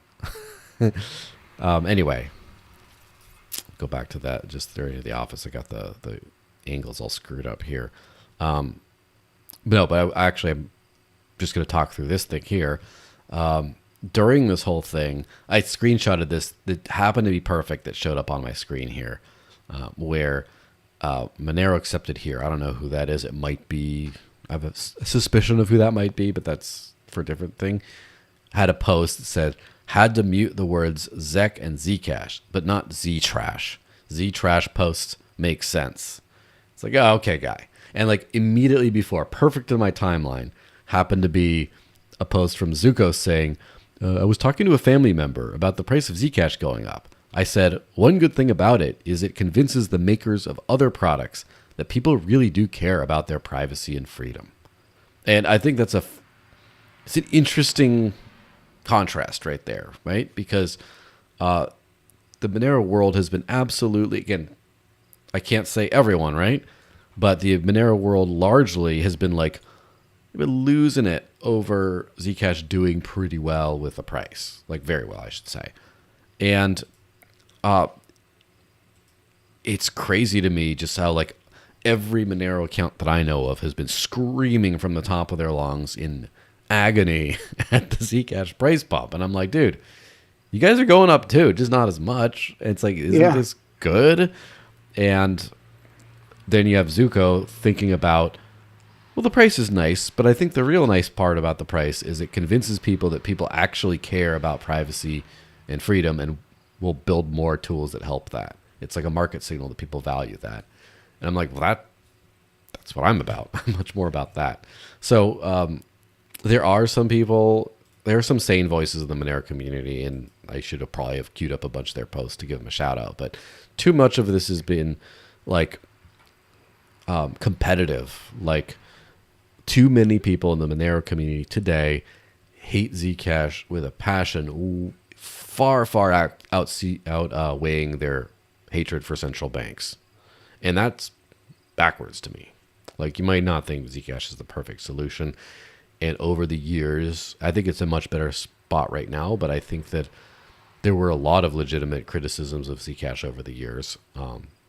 Part of it might be just the fact that the shielded stuff, like that there was an end product release that was mostly transparent, and the shielded stuff was like super difficult to access, and so therefore people had a false impression of privacy. That might be a potential criticism. Maybe you could say like the founder's reward, where it's like the first few years a set group of people got part of the block reward. Like, I think there's plenty to criticize there, I guess.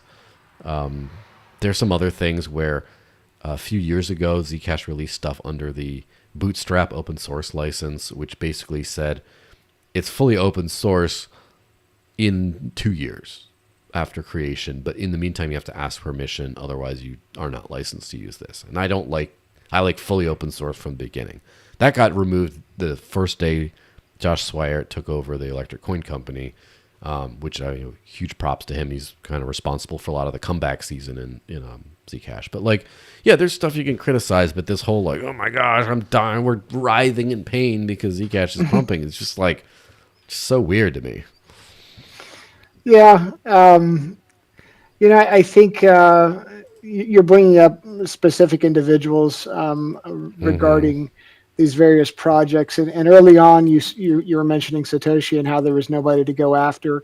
I think that's something that's really undervalued. There are 5 iterations of Bitcoin between the forks and the splits. But there's really only 2 that are relevant, and really only one, I would argue, in Bitcoin Cash that actually functions as the headline outlined. But I think a lot of people undervalue the fact that there is no known issuer, which is one of the deciding factors for me of where to hang my hat as far as focusing my time, attention, and efforts. I think that carries a lot of weight. Now, people are like, "Oh, it's not a big deal," but I think it does carry a lot of weight, and people undervalue that. There is no person, entity, foundation, etc., to go after. And every other cryptocurrency in the market, you can, generally speaking, point to a figurehead or an entity or a foundation or a group of initial designers there that can be susceptible to coercion, influence, knocking off, etc., lawfare, whatever. And maybe that's just a kind of a side a point there, but I think it actually holds a lot of weight, in my opinion. The fact that there is no known issuer with Bitcoin and Bitcoin Cash. Yeah. It's interesting. Like,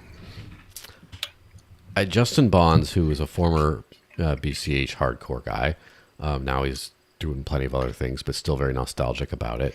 Yeah, he's hung up on the on-chain governance. I think that's his big bugaboo with BCH.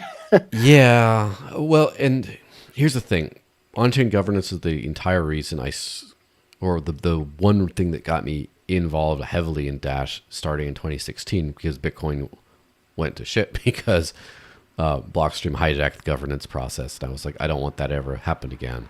And so, as much as I'm like a DAO hardcore guy, I become a little bit more like, I don't know, less like one track mind on it in the last several years, where I do think having a defined governance process is very important.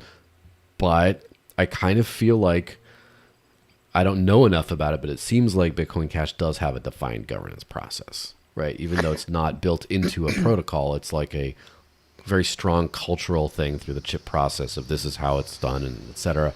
And so I would consider that a functioning governance process, probably. I haven't looked into it deeply enough, but it sounds like it is. It is, and to that point, in fact, just recently in the last a week, there's been some back and forth in some of the Telegram groups about DAOs and on-chain governance, and the general consensus is it's an added unnecessary friction and just an additional attack vector or a method where one party or a group of individuals on the DAO can again seize control and have unbalanced influence. So, but the trade-off there again is you can point to BTC and Blockstream and how it was arguably hijacked, and the argument is why wouldn't BCH be susceptible to the exact same scenario? And I don't think or at least I don't have a hard, definitive answer on that. All I can say is that so far our chip process has been working really well.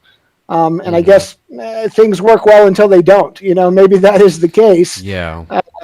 So It remains to be seen, but also like there was no defined governance process in BTC except hash rate rules all, and that ended up not working. That was a attempt that did not work, and I think that Blockstream, the Blockstream camp, I should say, because it was all of them, intentionally muddied the conversation around what is a governance process and what isn't, and they're kind of reaping the whole core versus knots stuff that's been going on these days is kind of still the more of the wages of that, where no one knows how decisions are made in Bitcoin, or it's not clear. And because bad actors are exploiting the fact that there's not clarity. And BCH did not have anything clear. And then you have the whole Craig Wright takeover thing, blow up. And then you had the eCash thing blow up, and then the chip process after that. So now it's just like, okay, working so far. Let's fingers crossed it holds up. But you could see the carnage behind BCH of all the failed governance things up until this point. And so no doubt. Yeah, and everybody in the community will readily admit we are where we are, broadly speaking, because of a trial of fire. We've been through the fire. There's few coins that have taken as much shit thrown at it over the last 8 years as BCH, and we're still standing. And I would argue the trend is changing and the tide is turning to where we're actually able to get some upward momentum here, which is really exciting to be a part of. So, yeah, these things are messy. Human beings are messy. Trying to do this in a decentralized way is messy. It's not an easy task. Try to get any people, even with a figurehead calling the shots, to actually agree on something and move forward with it. That's really hard. Doing it in a completely decentralized manner is exponentially harder. But to that effect, I think the obstacle is the way, so to speak. Anything that's worth doing is not going to be easy. And so if you can't actually get through that process, you come out the other side of it much more robust and resilient. And I think BCH has proven that.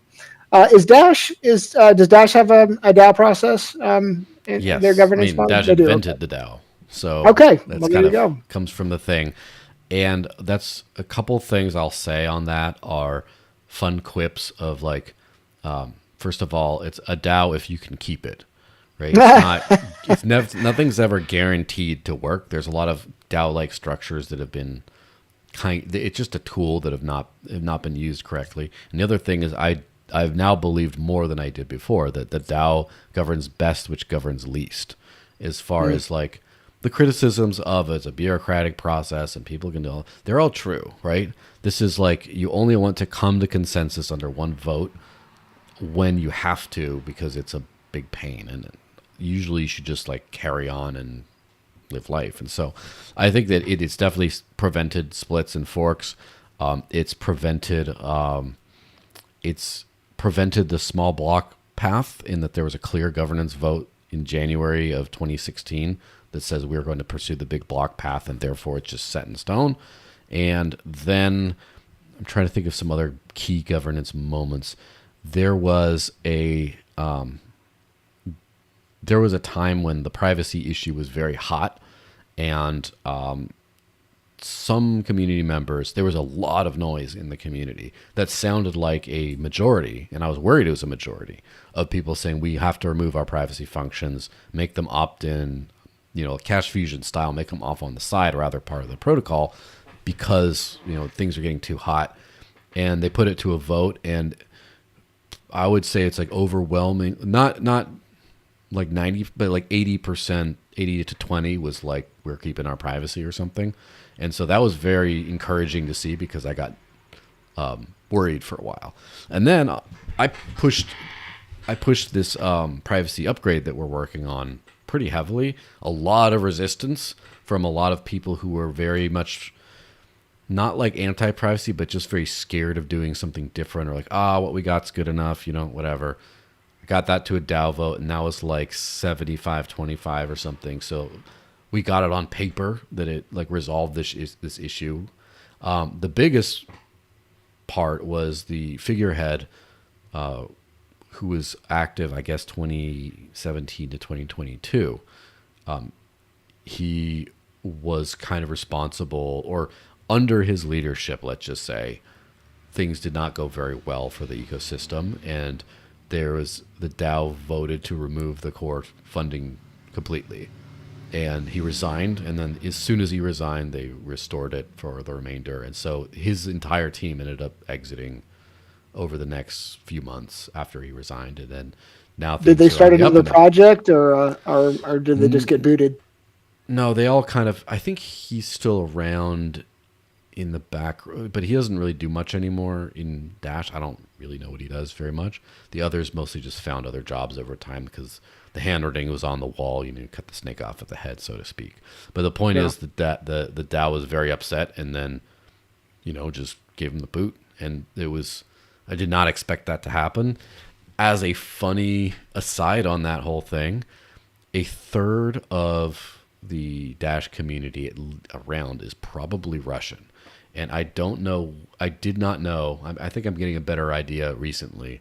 I had no idea where that cropped up. As far as I'm aware, somewhere in the 2020 to 21, 22 era, this one Russian YouTuber who goes by the name of Greeny Joe started talking about Dash. He's got a few 100,000 subscribers. He's a pretty big. And so a bunch of Russians just got into Dash and just showed up, and like someone talked to the Russian community during this whole governance issue, and they cast the deciding votes that kicked the U.S. born figurehead out. So it's kind of interesting how that works, because there's a bunch of people that showed up that no one explicitly reached out to, because it's decentralized. Anyone can show up. Anyone can buy the coins, earn it, participate. And I've been much more intentional. In fact, so I bought Telegram Premium just so I could go into the Russian Telegram channels and post things and be able to auto translate everything that's being said there and like engage, because it's like important. But it's just kind of an interesting thing where like Zcash does not have anywhere near the same amount of definition on its governance, and I think they're still figuring it out. But the Zcash's figurehead kind of moved to a secondary role before the whole rebound, right? And I think it's a similar situation, although, I won't say anything bad about Zuko. I love the guy.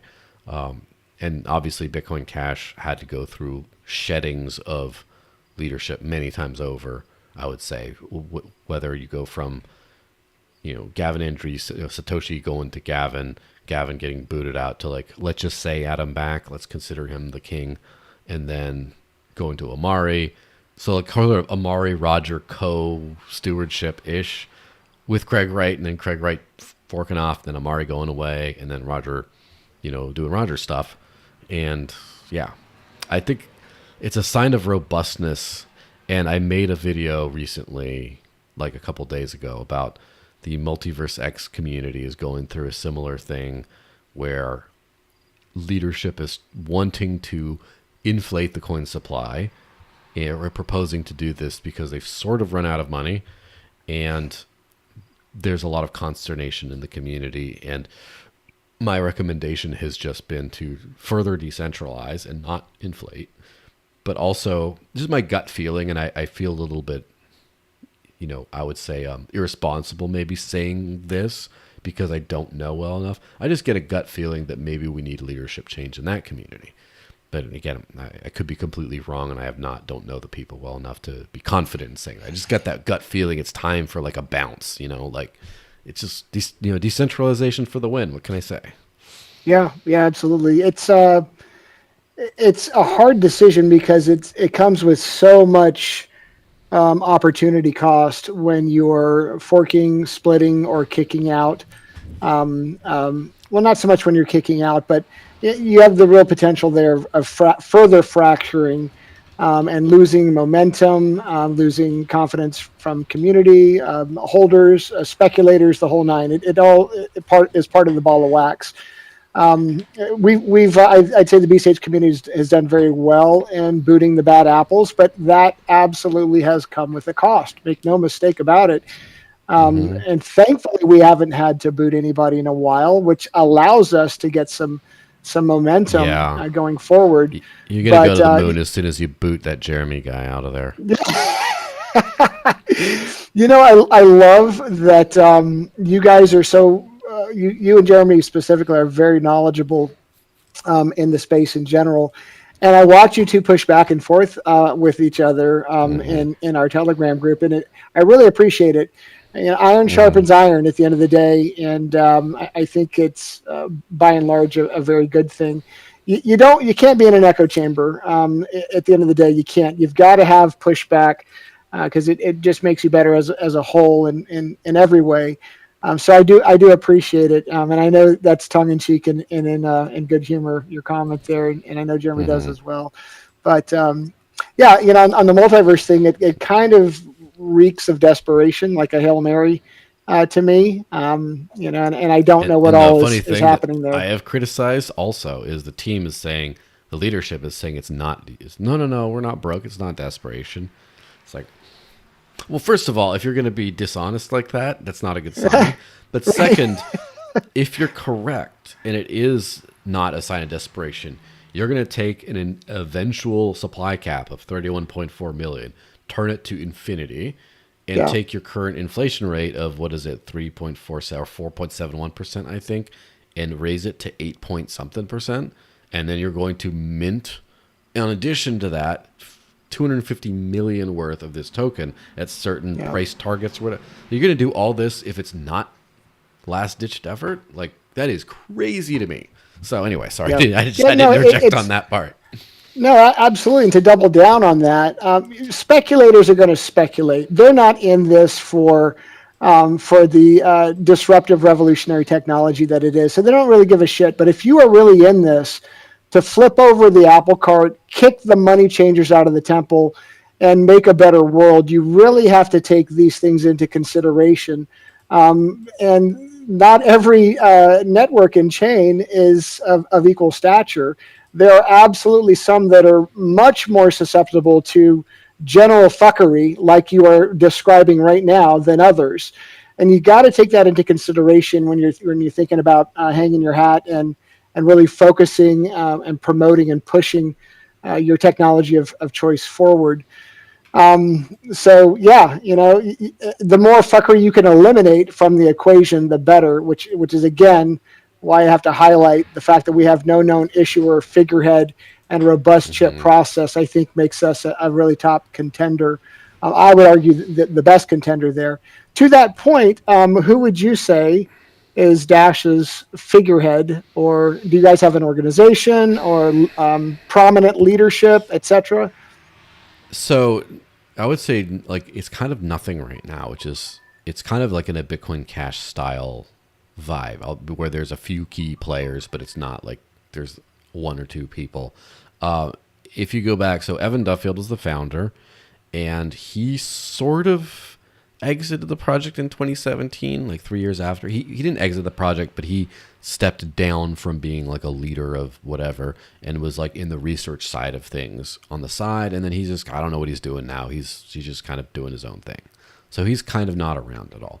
Now, his successor was a fellow by the name of Ryan Taylor, who headed up the core team, which was turned into a corporation called Dash Core Group, and he was the CEO of Dash Core Group. And that was a pain for a long time of having a decentralized organization have someone with any kind of a CEO title, even though it wasn't like of the entire DAO. It was just of his group, but it was also the most important group. So therefore, he was sort of like a central figurehead, like in a lot of ways, right? And when he got the boot, there was an interim CEO of the actual company, Dash Core Group, and then he ended up leaving. And then the CTO is just the guy who heads it now. But he never ascended to CEO-ness. And he's sort of like the lead developer, but it's a very, like the different, like the product department of this Dash Core Group entity, right? The product people, the core, and then the platform team are all kind of independent. Like they don't answer to anyone. There's no leader of that. But I would consider Sam Westrich, the CTO, or as he calls him, the lead developer, to be probably one of the principal figureheads, although he's very public avoidant and leadership avoidant. He just wants to build the tech, and that's it. And so then I'm the most public figure as far as like a face you see out there. And I do a lot of like the business and marketing side of things. But, am I like the figurehead? Not really either. And so that's kind of like between the two of us are probably the more prominent people, but there's quite a few other groups and people involved. And so it's, like you would say, like Jeremy's like the CEO of Bcash right there. And so, just kidding, but like, it's one of the strongest figureheads on that. Well, I'd say he's our loudspeaker. He's by all means our biggest voice, just like you are the biggest voice for Dash. Yes. So I'm gonna get a little personal here, and you don't have to answer, but I'm gonna hold your feet to the fire. Before you go that, just who else do you think are the big people in BCH? Like I know it's Jeremy and Callisti, obviously, and then I just know of other people, but I don't know where they rank in terms of like in general influencer, like how much you hear from them, kind of thing. Well, you have a lot of influencers for sure.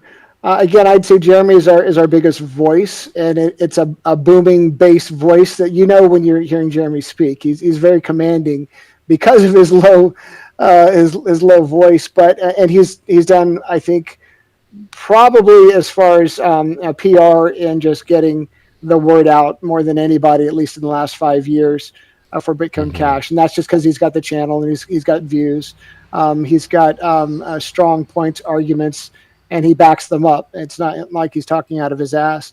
I am, I guess, somewhat speaking for Jeremy here, but he can hold his own. I don't need to beef up Jeremy. Callisti's a developer. His main focus is Selene Wallet.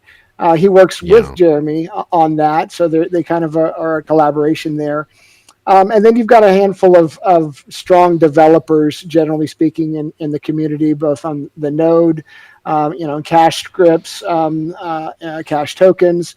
And so it really starts to splinter, if you will, and compartmentalize from there down. The general protocols, John Neary has been big with BCH Bull and his team. Lots of brilliant guys there. Jonathan Silverblood, I am username. I don't know a lot of these people's personal names because they all go by their pseudonyms. But I can't say again that there is one person. The layman again would point to Roger Ver and they're like, oh, he's a scammer. He created this scam fork. And as we've already established, he just championed it. He had no real involvement whatsoever of the actual split, and that was Amori, and he got booted because he was asking for a dev tax, which the community said, hell no, we're not having that. So he went and did his own thing, and then you had the Craig Wright split. I wasn't around for any of that, so I'm not even going to talk from an authoritative position on there. But there are many in the community that lived through that and can give you intimate detail on every one of those scenarios. So, you know, I'm probably one of the newest to the space, just from a passion and enthusiast perspective. Yes. But you know, that's I don't carry any weight, so to speak. I do a lot of listening. I do a lot of learning, and I contribute and help out where I can. As far as speaking for myself, but you know, I can't Mm-hmm. really say that. You know, there's cheap lightning that um, unofficially but officially formed the Bitcoin Cash Foundation, but it's not a foundation that makes any real Mm-hmm. decisions. It's more of a face for the brand, if you will. You know, he Yeah. reaches out to different dexes and exchanges and says, you know, here's our logos and proper coloring Yeah. and what Definitely have you. someone But needs to do that. yeah, yeah. So it's very. I think it's as decentralized as it possibly can be, while still moving forward toward a common goal.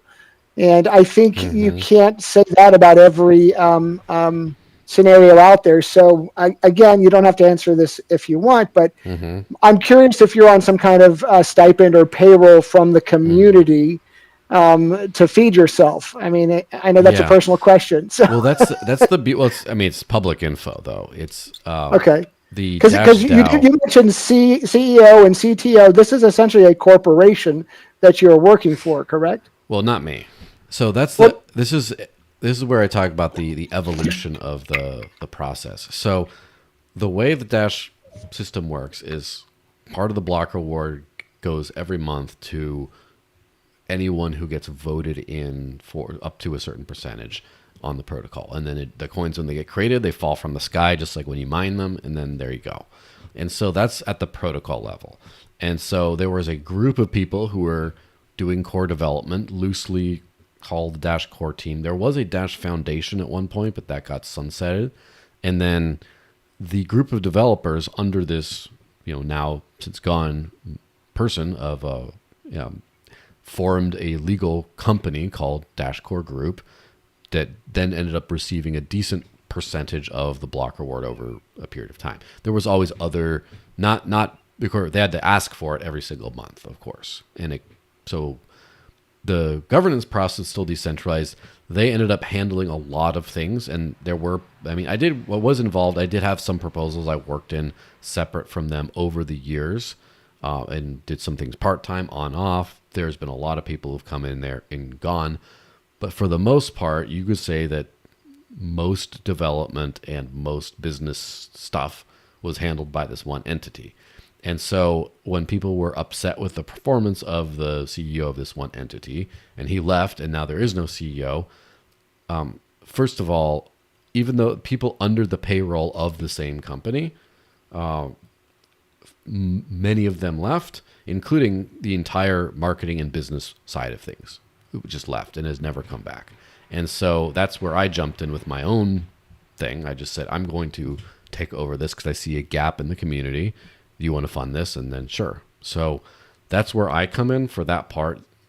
The Dash Core Group still is a legal entity that pays these folks, but as far as I'm aware, each specific department works independently, and there's no one person who can say, I'm going to hire you or fire you.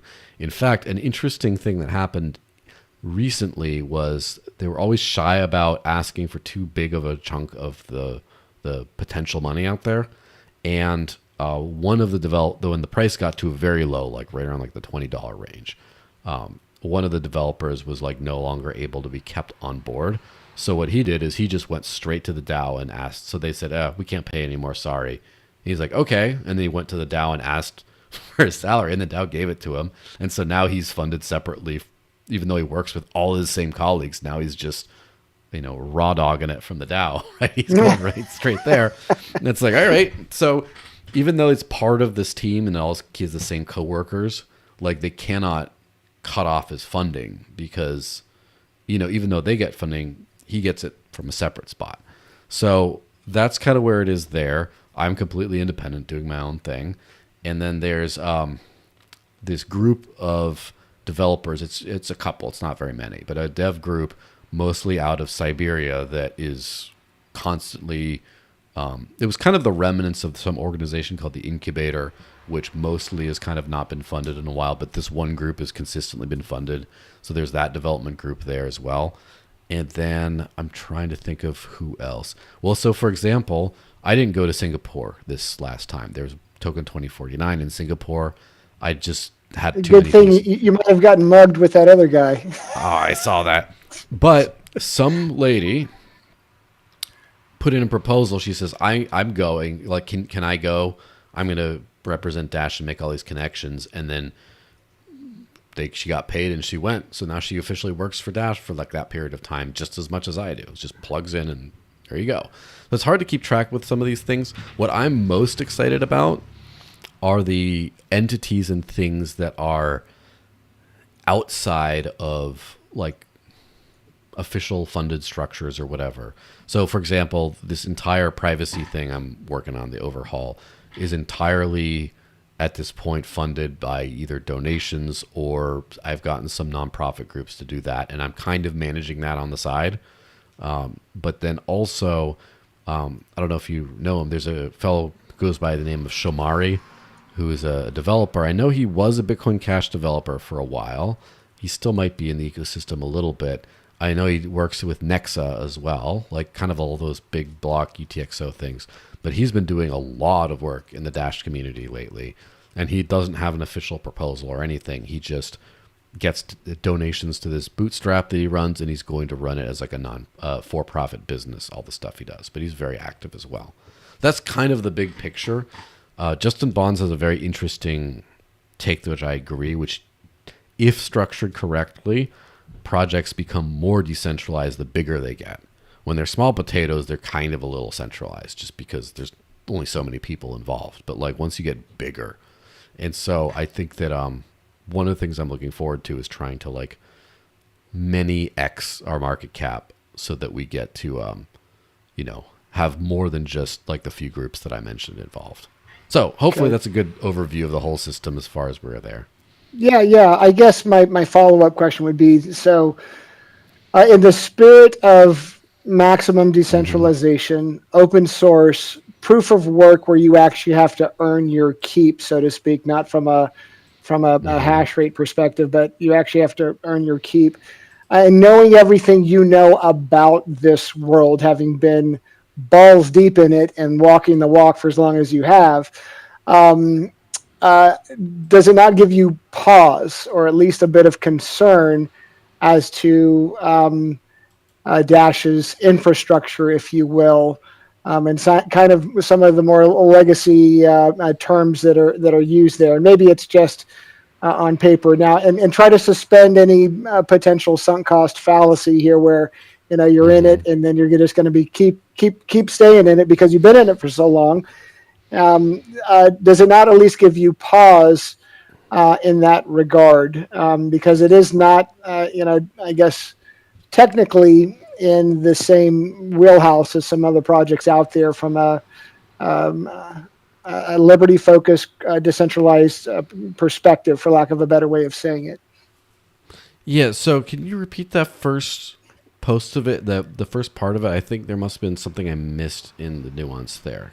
Well, no, I'm just saying, so you know a lot about this space.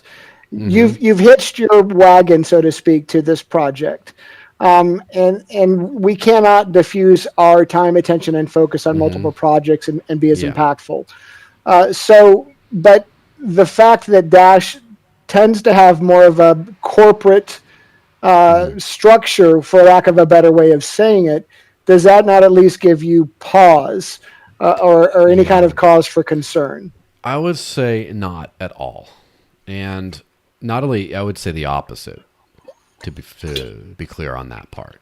Because of when you have groups and things that are impactful, let me just put it this way. I think that we have overvalued, and this is where my view counts are going to go down because all the BCH is going to leave. But no, but I think we sort of overvalue Satoshi's original model as far as being the gold standard for decentralization. Doesn't mean it's not very valuable, but there's, first of all, like, I don't think proof of work in a pure way, at least, is necessarily the most decentralized consensus mechanism. I don't think it's like worth tossing out either. But when you have like several major mining pools and several major manufacturers of equipment and those barriers to entry at those industrial levels, it's just so much harder to get involved with than an individual buying some stake off of, say, Coinbase or Kraken, or getting paid with it and then contributing towards a stake somewhere. And so, but don't you think that really bolsters the security model for that very reason alone? that securities, I can't, my headphones will maybe die in like an hour or less, so I have to make sure I don't let them die. I don't think I can get into like the security part of the discussion with the time limitations. Sure. But as far as like Sure. just the centralization, as far as like who controls things, it's not as hyperbolic as one mining pool equals one entity. But if, I don't know, if like Bitmain could do a lot as a manufacturer to change the landscape of things. And I think that like Foundry can do a lot. And a few of these big things, it's not hyperbolic as far as like, oh, you know, oh my gosh, it's all so centralized, scam. No, but it's, I don't think it's like maximum on that level. And as far as when you have an undefined governance process, now that I was mentioning the chip process seems to be much more defined. You tend to have whoever is the strongest, biggest personality then defines the process, which is what happens with Blockstream. They came in, they said, we define how things go, and therefore they won. And also a big part of why they won is money, and that they brought in a ton of money, and they just had the money to pay all the Bitcoin core developers. Like the Bitcoin Foundation wasn't really too much of a thing. It wasn't sufficient, and they just came in and did it. And Michael Saylor's also kind of doing some of that too, although it's a little bit more nuanced today.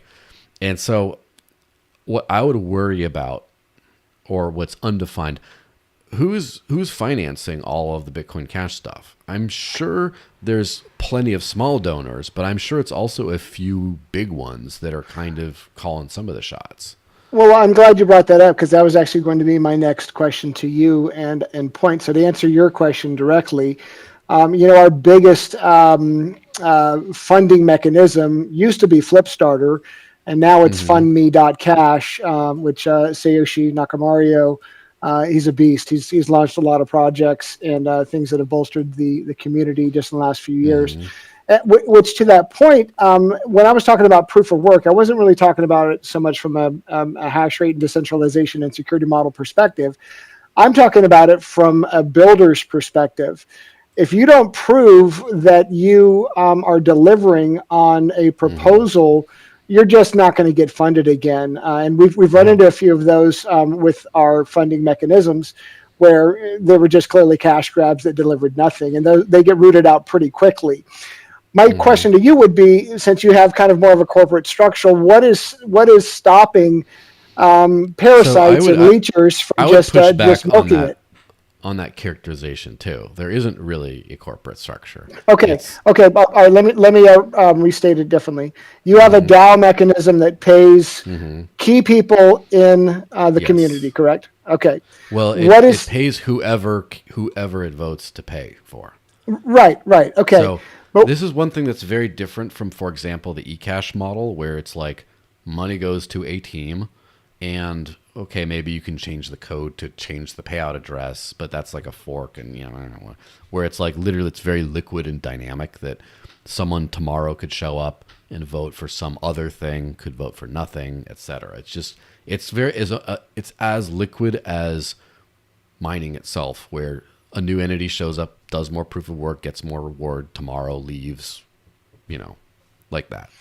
So it's not easy for there to be parasites or leeches in the Dash community. Is that what you're saying? I would say it's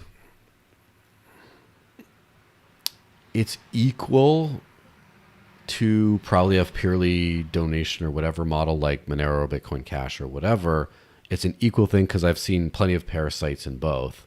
The difference is the funding is more like consistently available, whereas sometimes it's harder to convince people. The fund nothing at all option is more on the is easier to reach for in a purely donation model, I should say. So there tends to be more funding out there, I guess. It tends to be, but so therefore it's easier for things to get funded, I think. Who gets funded, whether it's Parasite or not, it's kind of equal, I would say. But also it's been very different because in 2017, the Dow was kicking out like 10 million a month. And there was just people spending all kinds of crap, right?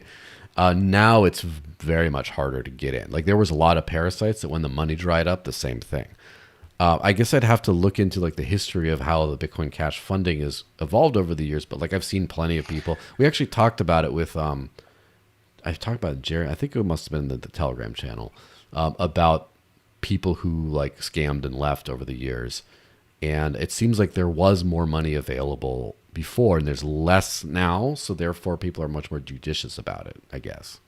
Yeah, I think it comes back to, I would argue that we have an easier way to weed out those parasites. Any funding is simply a volunteer donation from any individual, and any individual can fund any project as much as they want. I would say it would be easier for your model to attract parasites and leeches, or at least a slower process to weed those out than it would be ours. Because if somebody launches a campaign, gets 100 BCH, and doesn't deliver, they're gone. Nobody's going to fund their next effort. And furthermore, Yeah. it would be very rare for them to ask for 100 BCH if they hadn't had a compounding effect of delivering on their promises up to that point. Now, there's no guarantee that you're not going to get burned at some point, but I think we've got a really good process here on pushing, moving the ball forward, if you will, with these donation models. And it is truly as voluntaristic, if you will, as can possibly be. There's no, going back to the original point of the DAO creating friction, there's not that added friction there. There's not that extra component where you have to take into account other variables of influence and power and coercion and what have you in that process. A whale can't come in and say, okay, this is where the money's going right here. He can donate all of his money to one project, and then that project's funded, and only that one donor is susceptible to that risk, not the entire community. Well, here's the thing to consider on that, right? There's definitely a free rider issue when you have some people funding and some people not. That can either be a problem where the available money is not really there because some people fund and some people choose not to, and therefore only part of the people are funding, but also swings the other way around, where if one person can have an outsized influence. So like a billionaire can come in, or I have to check the actual numbers of like market caps and stuff. Let's just say a heavy multimillionaire person can come in and self-fund the entire development, right? And if there's like risk, if there's no money available, the donor comes in and can kind of just call the shots, sort of, because that's the one source of funding. If you have an already there source of funding, it becomes less attractive. And so like as someone, I'm looking for outside money for other things. And what I'm doing is I'm trying to hybridize this model personally, where I'm looking at, bringing in outside money at the same time as I'm participating a little bit in this. Because honestly, if you were to put a gun to my head and say which model is better, I would say I'm not exactly sure. But I'd like to try to take advantage of both of the models at the same time, Yeah. Yeah. But so like the Blockstream model, so like if you could have someone with a relatively small amount of capital coming in and paying more than everyone else combined to control development. Whereas if it's like to hijack a governance process, you'd need to have a significant chunk of the entire coin supply, as opposed to just like a couple $1,000,000 to like throw at some development. So the barrier to entry is a very much different. But of course, if you do manage to get all the way into the governance process, it's much more, I guess, fatal at that point. Right, right. And I guess that's it. It's the risk factor that's involved there, is what would give me pause. But yes, I think there's pros and cons to both Mm-hmm. avenues here. And again, I don't. It's not really a kumbaya scenario, but I don't. We want to be the global reserve currency, just like I'm assuming you guys do as well. Mm-hmm. And at the end of the day, the market will decide. But I don't think it's so far fetched where there's not going to be a multi-coin approach here globally Yeah. in these avenues, because we have strong points in both camps, in all camps. But again, when you're checking the boxes and looking at all your options here for peer-to-peer electronic cash, there is Mm-hmm. never going to be a perfect solution. There's only going to be trade-offs. So the best that I can do is look at the one that checks the most boxes at the end of the day. But Yeah. And I um, think it's interesting. I would like to see, I do this, I pin this in my profile on X, and I would like to see others do the same thing of like try to be as objective as possible about what are the check marks that you look for what you care about. Because I kind of yep, said, like, these are the elements that, because at the end of the day, I wouldn't say a Bitcoin maxi, but I was a mostly care about Bitcoin guy at one point. And then it just did sure, not work out for me. So I had to pivot. And I did work for Zcash a couple of years ago as well. And so I've been involved loosely in some other communities here and there.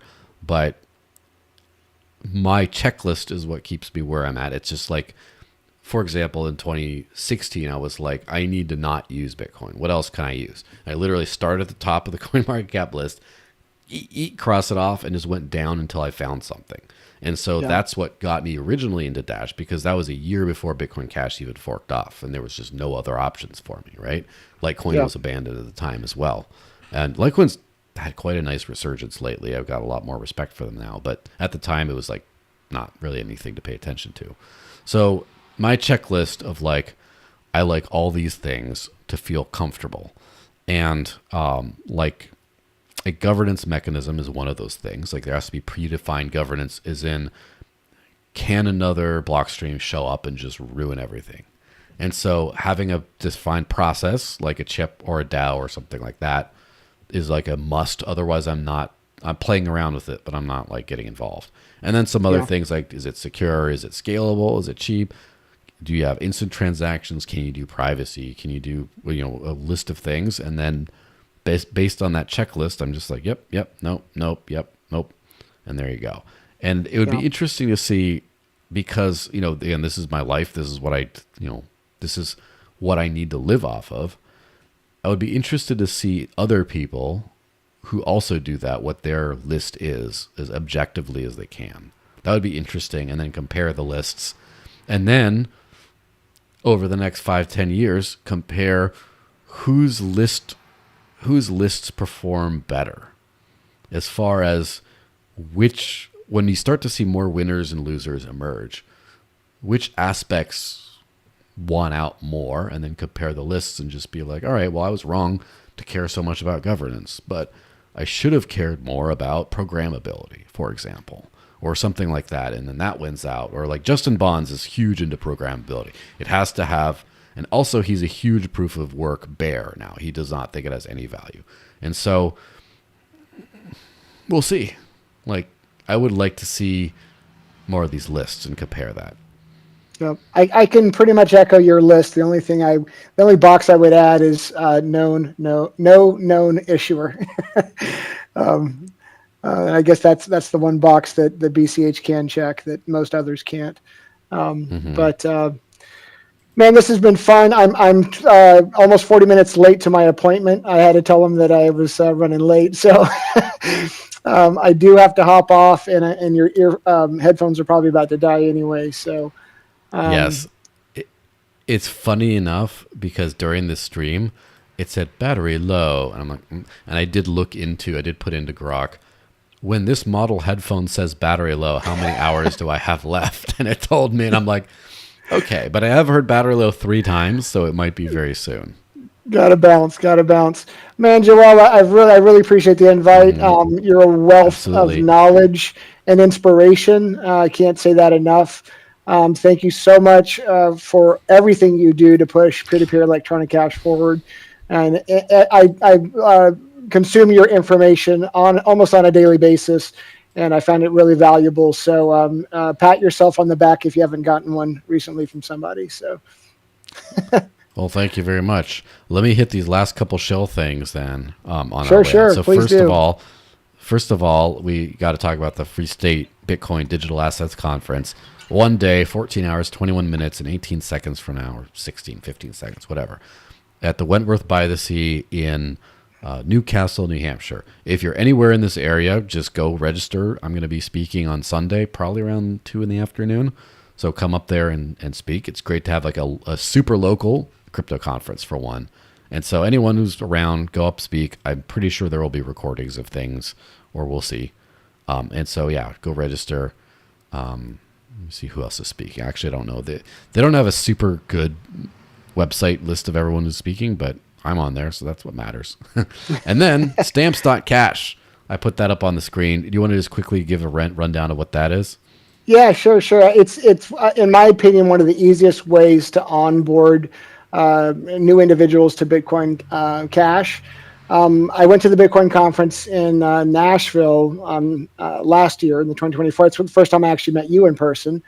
And I wanted something that I could easily put in people's hand without telling them anything, and have them be able to onboard themselves to Bitcoin Cash. It's got a QR to install a wallet. It's got the other QR to sweep funds into that wallet, which gives them a little bit of Bitcoin Cash. Mm-hmm. If you can read, you can onboard yourself to Bitcoin Cash by just receiving one of those cash stamps. It's just a business card size. I'll cover it up here, but that's essentially what it looks like. If you can cover up the live QR. But yeah, if you get one of these, it's got Bitcoin Cash on it. It can have anything from a cent's worth to $100 billion worth in BCH. So it's just fun. I have a lot of fun handing those out. I leave them as tips. I'll put them in public places. And the nice thing about them is if they don't get redeemed by people, you'll find that they have very clear instructions on them, but people don't read, and so not all of them will get redeemed. But the nice part is you can sweep all of those funds back into your wallet if they go unredeemed. So I do put a little expiration date in the bottom left corner. So yeah, they're just a really easy way to place some Bitcoin Cash into somebody's hand and onboard them without saying anything, which is pretty cool. And if I could also show just a few things for our community while I'm on the air here. Yeah, Um, absolutely. Just give me yeah, do you have any URLs or something? Or well, just if I can figure it out, I I can figure it should. out. Yeah, so there's no destination yet, to my knowledge, for the Bitcoin Bliss conference that will be happening most likely someplace in the world. May 15th is where we push our upgrade every year, which is where the Layla upgrade will be going live, May 15th, 2026. To my knowledge, there's no a destination on that yet. We have had it in Ljubljana the last 2 years, and so we're kind of anxiously awaiting an announcement from the Bliss organizers. The same Hmm. outfit is having a hackathon called BCH Blaze. So any Funny of you enough, I already developers out opened there, that tab up. I already had that tab beautiful. up next. I kind of figured out where you're going next. Yes, yes, yes. So any developers out there, we're having a hackathon. There's going to be a lot of bounties in BCH to collect, and I will also be. I just chatted with Jeremy this morning. We're going to be putting cash stamps on the screen to incentivize engagement and eyeballs. So each one of those cash stamps is going to be giving away Bitcoin Cash. So if you want to make a little BCH by tuning into Blaze when it is live, please do so. We are also working on a potential third conference.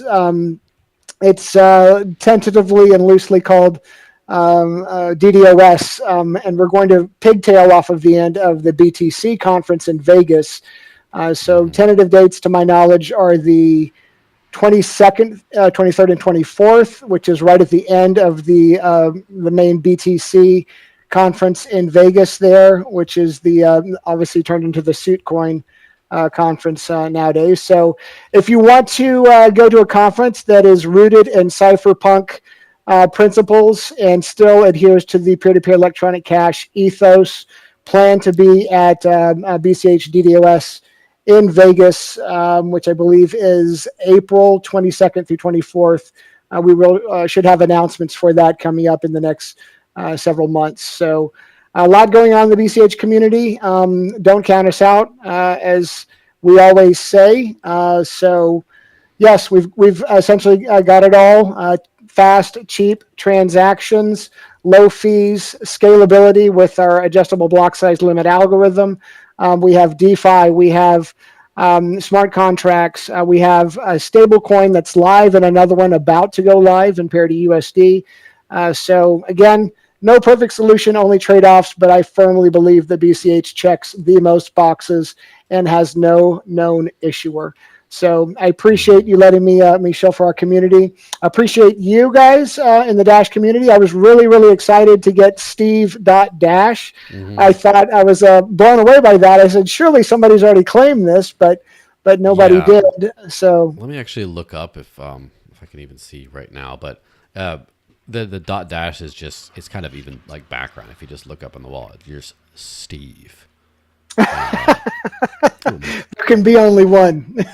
Yeah. Well, speaking of stuff of batteries, my phone's at like 4%. So wow, I'm just having all kinds of issues today with like technology running out of battery and stuff. We'll bow out gracefully before you go completely Here we silent. go. So, Contact request pending from Steve. Oh, all someone doesn't right. like. Well, someone doesn't want my money. Let Yeah. me make sure here. If I don't know if I got a notice or not. In the last 2 hours, I've got a million Yes. notifications that I have to sift through. So I'll pull it Yes. up here eventually. Perfect. Well, all right. Well, let's wrap this up then. Everyone, make sure to go subscribe, like, etc. Follow me on X, of course. And oh, I just got hit with another battery low. It's TikTok, TikTok.